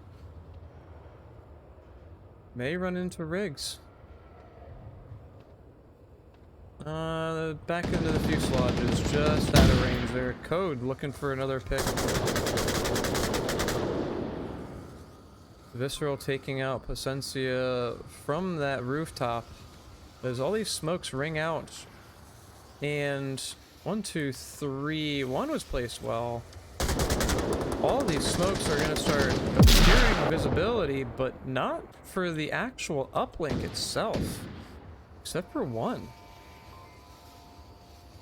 It has at least denied the ability for Lord Visceral to see, and has to actually push forward on these H barriers, leaving themselves exposed to Moko.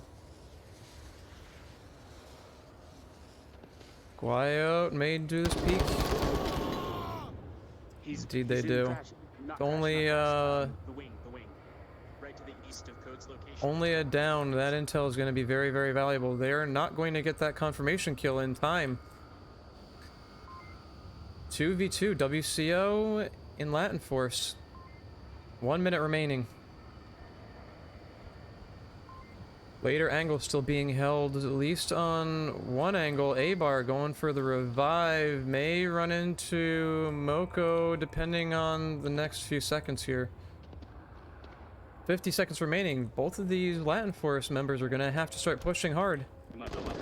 This has to be pushed basically now in order to actually get in closer. Didn't get him. 1 down, 2 down, just like that in all of a few seconds. WCO gets those final kills, makes this a 2-1. They are now in capping position on a difficult 1-2 cap.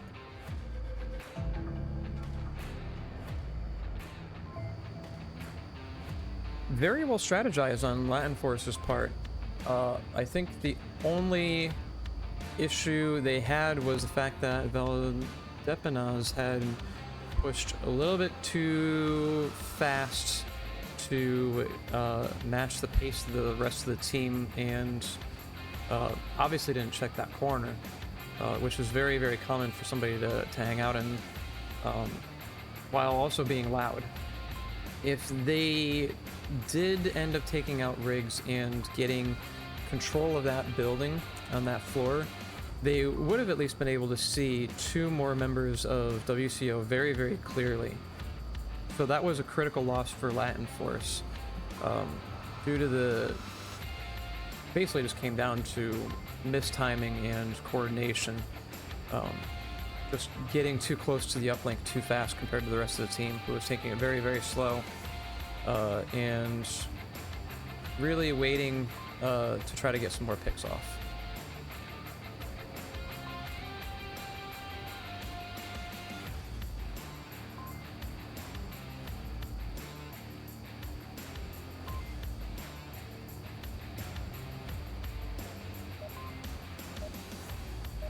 And round number 4.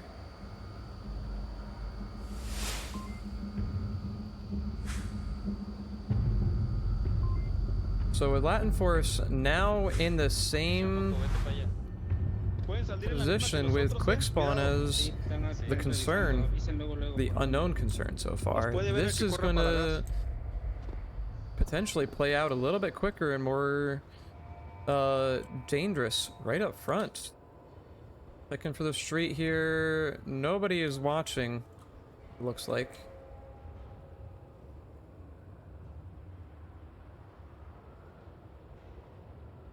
With code looking long, trying to get something for visibility here. Has viability on too.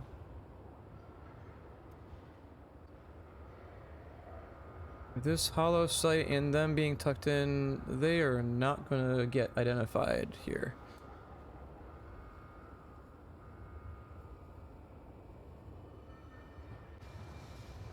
Graphics able to see Valdepenas with a little bit more of a head peek from the opponent. Nobody on AC, so there's nothing for concern there.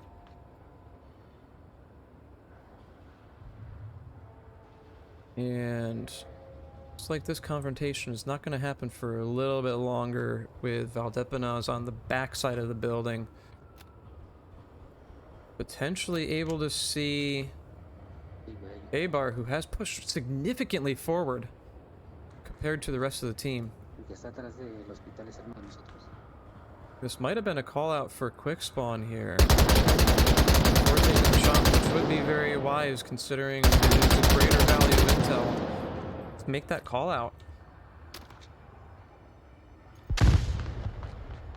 I don't think that flash is going to reach from here. I could be wrong, but oh, that is a great frag grenade.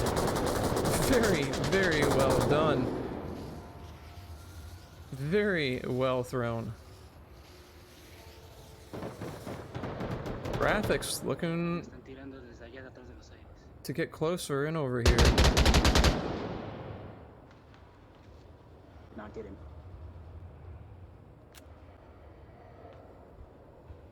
By the way, friendly in my car if that was one of you.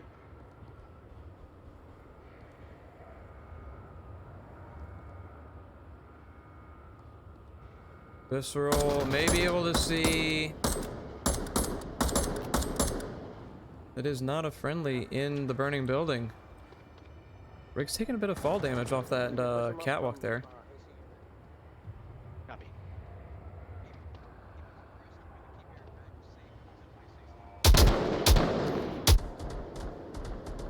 Graphics, Valdepenas, just a wall away from each other.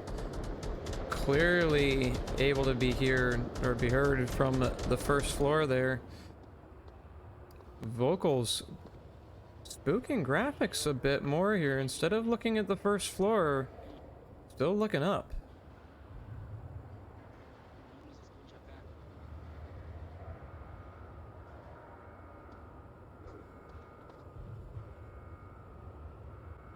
Two lasers on this building, 3 lasers on the building. Should at least be able to identify nobody is on the second floor until just now.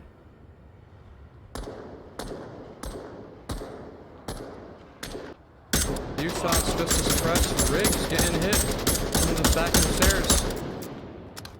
And does end up getting him with his last bullet there. Uno abajo, uno abajo. Northern approach is mostly clear here now. Minus Riggs on AC. It's a 3v4 with graphics now inside of the airplane fuselage. Gonna give them a little bit more cover as they approach. We still have one on the hospital roof.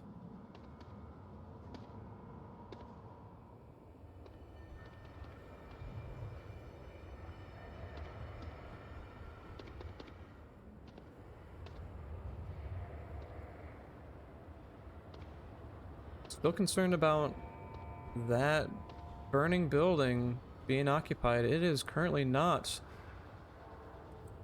Friendly laser on graphics. Thankfully did not result in a TK there by accident.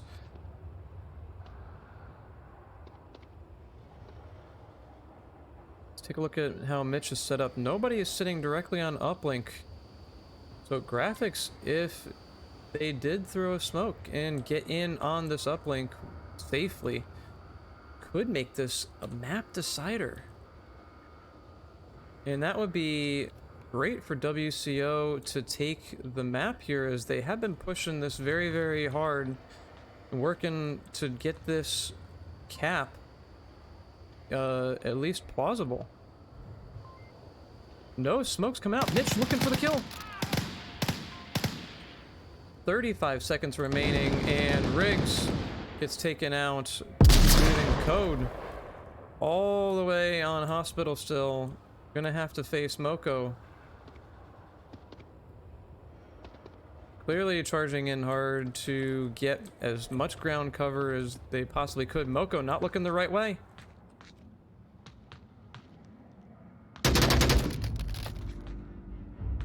Saves the day with 13 seconds remaining. This is a 2-2. We're gonna see this uplink move to the center burning building.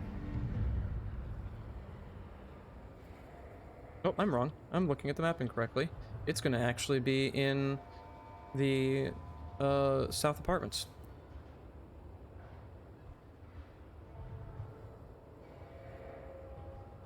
Oh. Jeez. I cannot read the menu. Let's actually expand this, because I am clearly blind right now. It's at the end of the hospital. Alright, let's add the point to LatinForce now.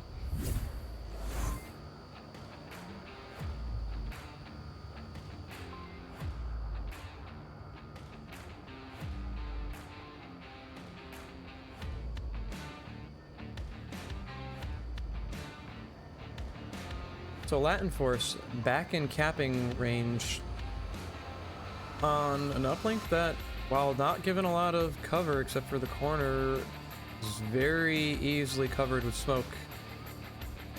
So I anticipate everybody, maybe one person, not bringing a smoke kit loadouts.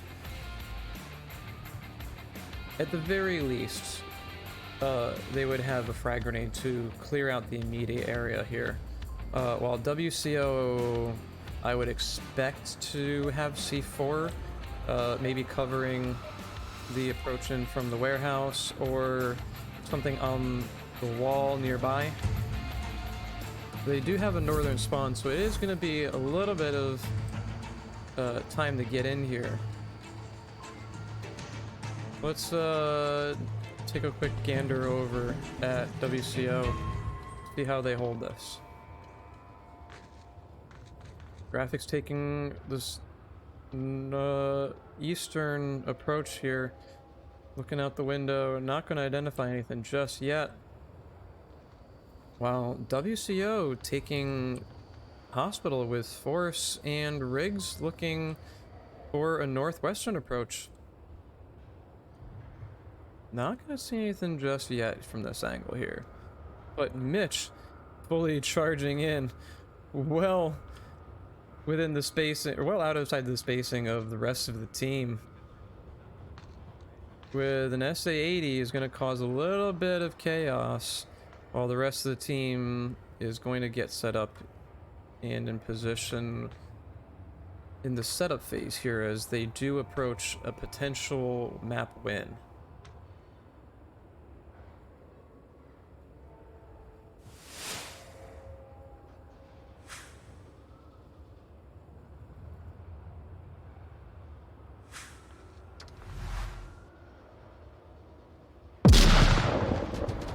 Failed frag grenade on to Mitch, with I think Riggs at least hearing where they were, and Valdepin is looking for Lord Visceral.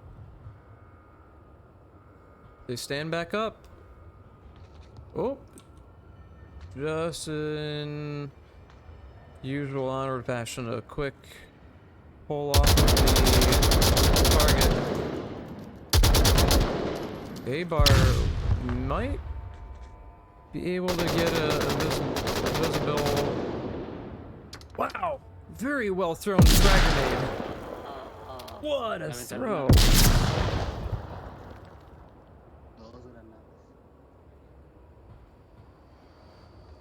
Well, that leaves one down and on the east, with the rest of the team forming a bit of a peeking maneuver here to get a few more potentially out of the way on the hospital. Uno está arriba del uplink. Cuidado.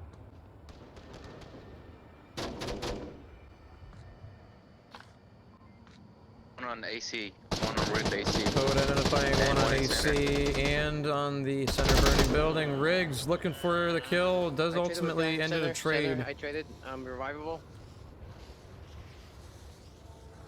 Wyatt, if they're gonna be patient here, does get the potential for that kill. Dos abajo. Making WCO down to 3 here. With one potentially having this angle, A-bar with the movement.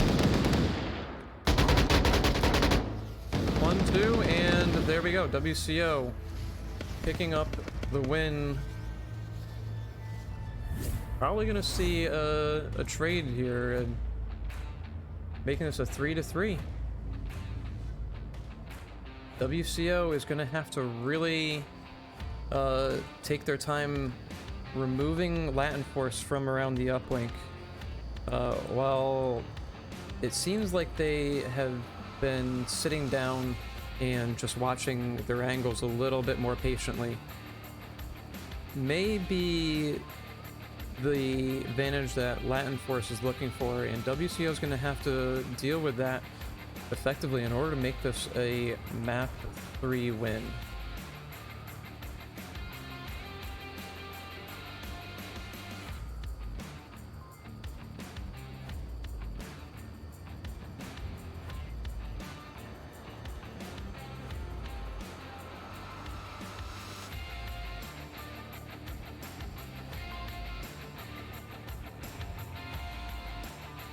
So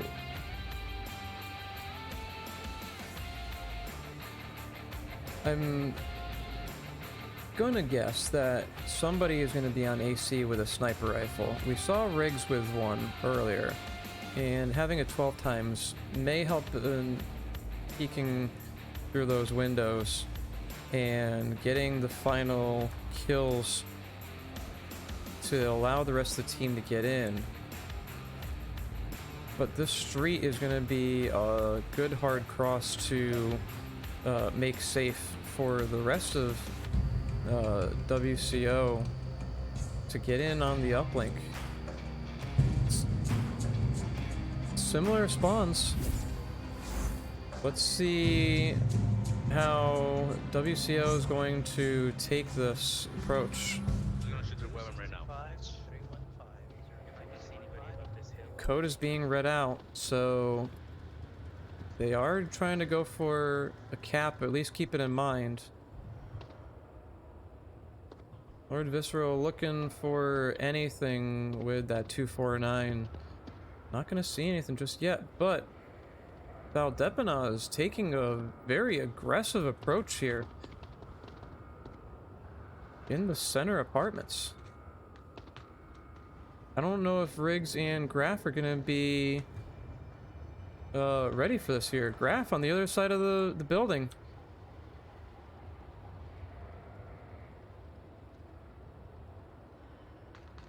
Making a little bit more noise. Valdepinez is just on the other side of the corner.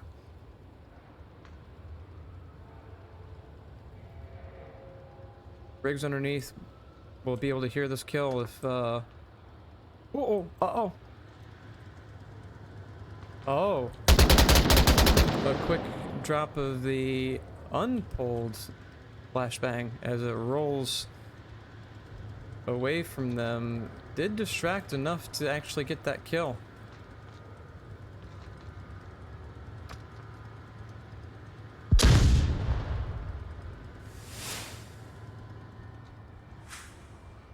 A-Bar up next to encounter the same opponent. A similar style, but instead throwing a smoke grenade.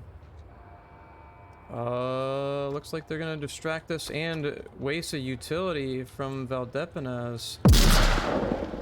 And then leave them behind.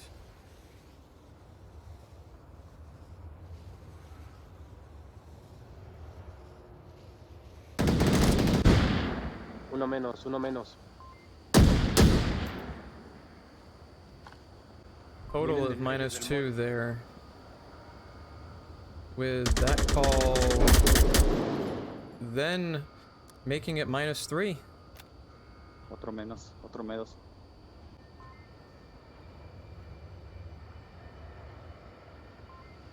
Riggs, Valdepenas, returning the favor. Eyes now, then on Riggs, making this a 1v4. With Lord Visceral having a 249 all the way back in the previous spawn. Might take them a bit by surprise. They just realized that all of her teammates are dead and it is now in their hands with 3 minutes remaining.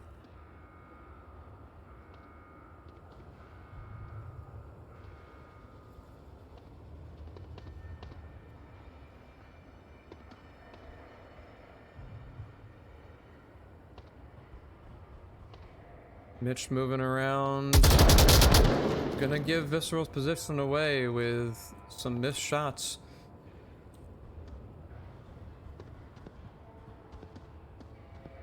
Gonna have to rethink this approach a bit more now. Little bit of time, but Quarantine is a pretty big map. He's gonna kill about 15 to 20 seconds for this approach in.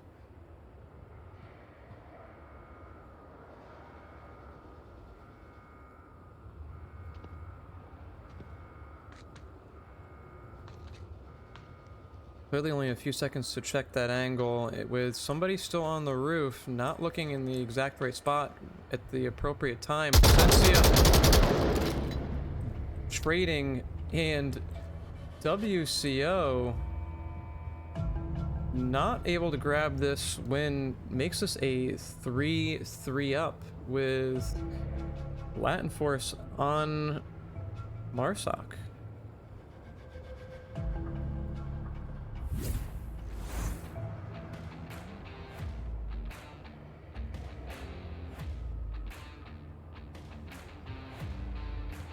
Uplink now in the crash wing building is gonna make this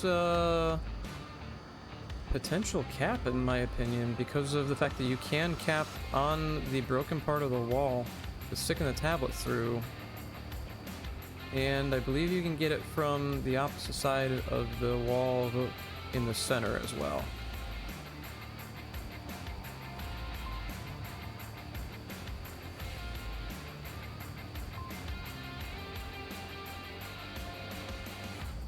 Quarantine clearly being a map that both teams are seemingly equally good at, considering they've been trading uplinks back and forth. Puts either side in honestly any person's game here, because I mean, the uplink does provide a good amount of uplink position does provide a good amount of cover to get in from at least 3 sides, but also provides a unique amount of cover as well from the streets, the backside, and a little bit of overwatch from 2 locations. Here's our final round. The hardest push, or the hardest rotation, is going to be if we lose Riggs. Someone dropped their be tablet. careful with that. Someone dropped their tablet. Check your tablets, people. Uh-oh, Who doesn't somebody have dropped a the tablet? tablet. It might be mine. I think it might be Right mine. here on the ground. Where's Right it here. at? Right here. Okay. All right. Got it. Thank you. Small delay for Graf to get into position here. Not too much of a consideration, but A-Bar already taking shots And downed. I'm down but restable. Down but restable. Placencia still holding that angle for a little bit. Not gonna maintain the cover there, so looks like the revive may come in successfully here. Looks like it's uncontested.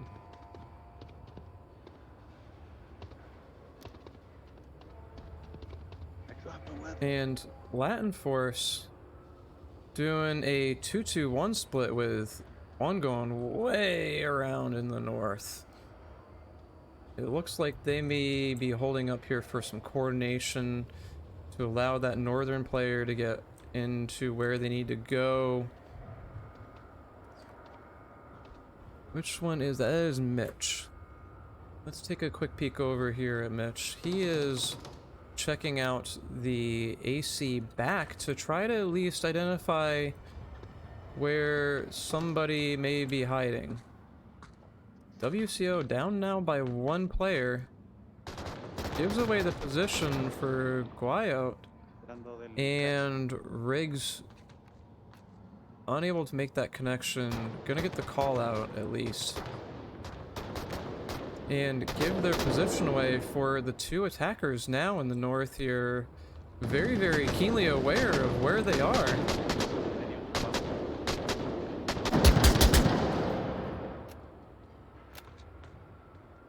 On collision building, they're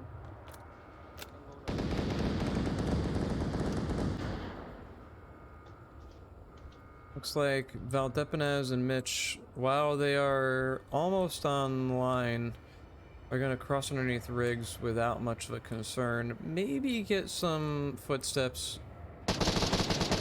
heard.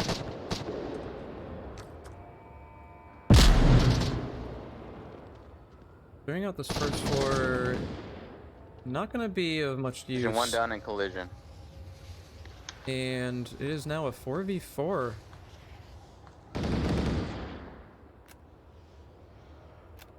Three v4.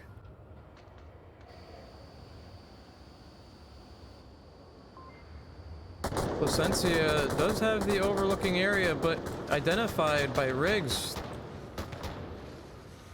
This is looking better for WCO defense-wise in numbers, but Valdepenez is a strong player on what we saw with the first map. Having the higher kill count may be able to even the odds for them.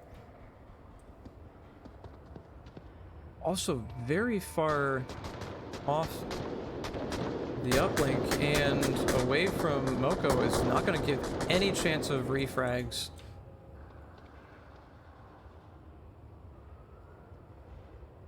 Riggs clearly knows that there's somebody in that building, but not really looking for that angle here.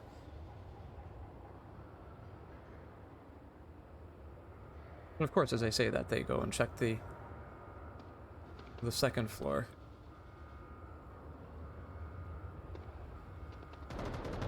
There's the suppression fire that we were waiting for on Riggs to at least get him down, while giving Graf the position as to where they are coming from. A-Bar also on the other side. A-Bar able to save the approach in. WCO takes map number 3. That gives them the series and ultimately a little bit more MMR to climb up the ladder. Very, very well fought between the teams. Clearly looking at the scoreboard, Quarantine was the most even between them. While Abandoned, they had a cap. Can't forget the cap on from LatinForce there to make it a little bit less advantage for WCO. Well, we wish both teams well in their future matches. Thank you for hanging around for this first attempt with a bilingual cast on 2 different channels. If you do have any feedback for it between watching either of them, do give that a quick shout out so that way we can improve on these bilingual simulcasts a little bit more in the future. We're gonna try doing these a little bit more before the playoffs and finals. See how this actually kind of turns out, see if we will end up using it a bit more later on as things progress through the end of the season. Thank you to all the sponsors, HyperX, Mysterion, ProTube VR, and VR Cover, Border Foods as well.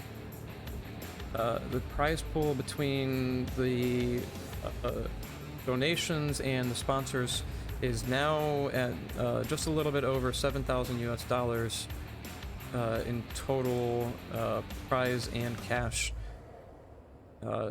So it is getting up there a little bit more than when we first started up, but still nonetheless a good grab for those top 8 teams who do end up duking it out in the finals there. Thanks for hanging out with us on Sunday night, and have a good one.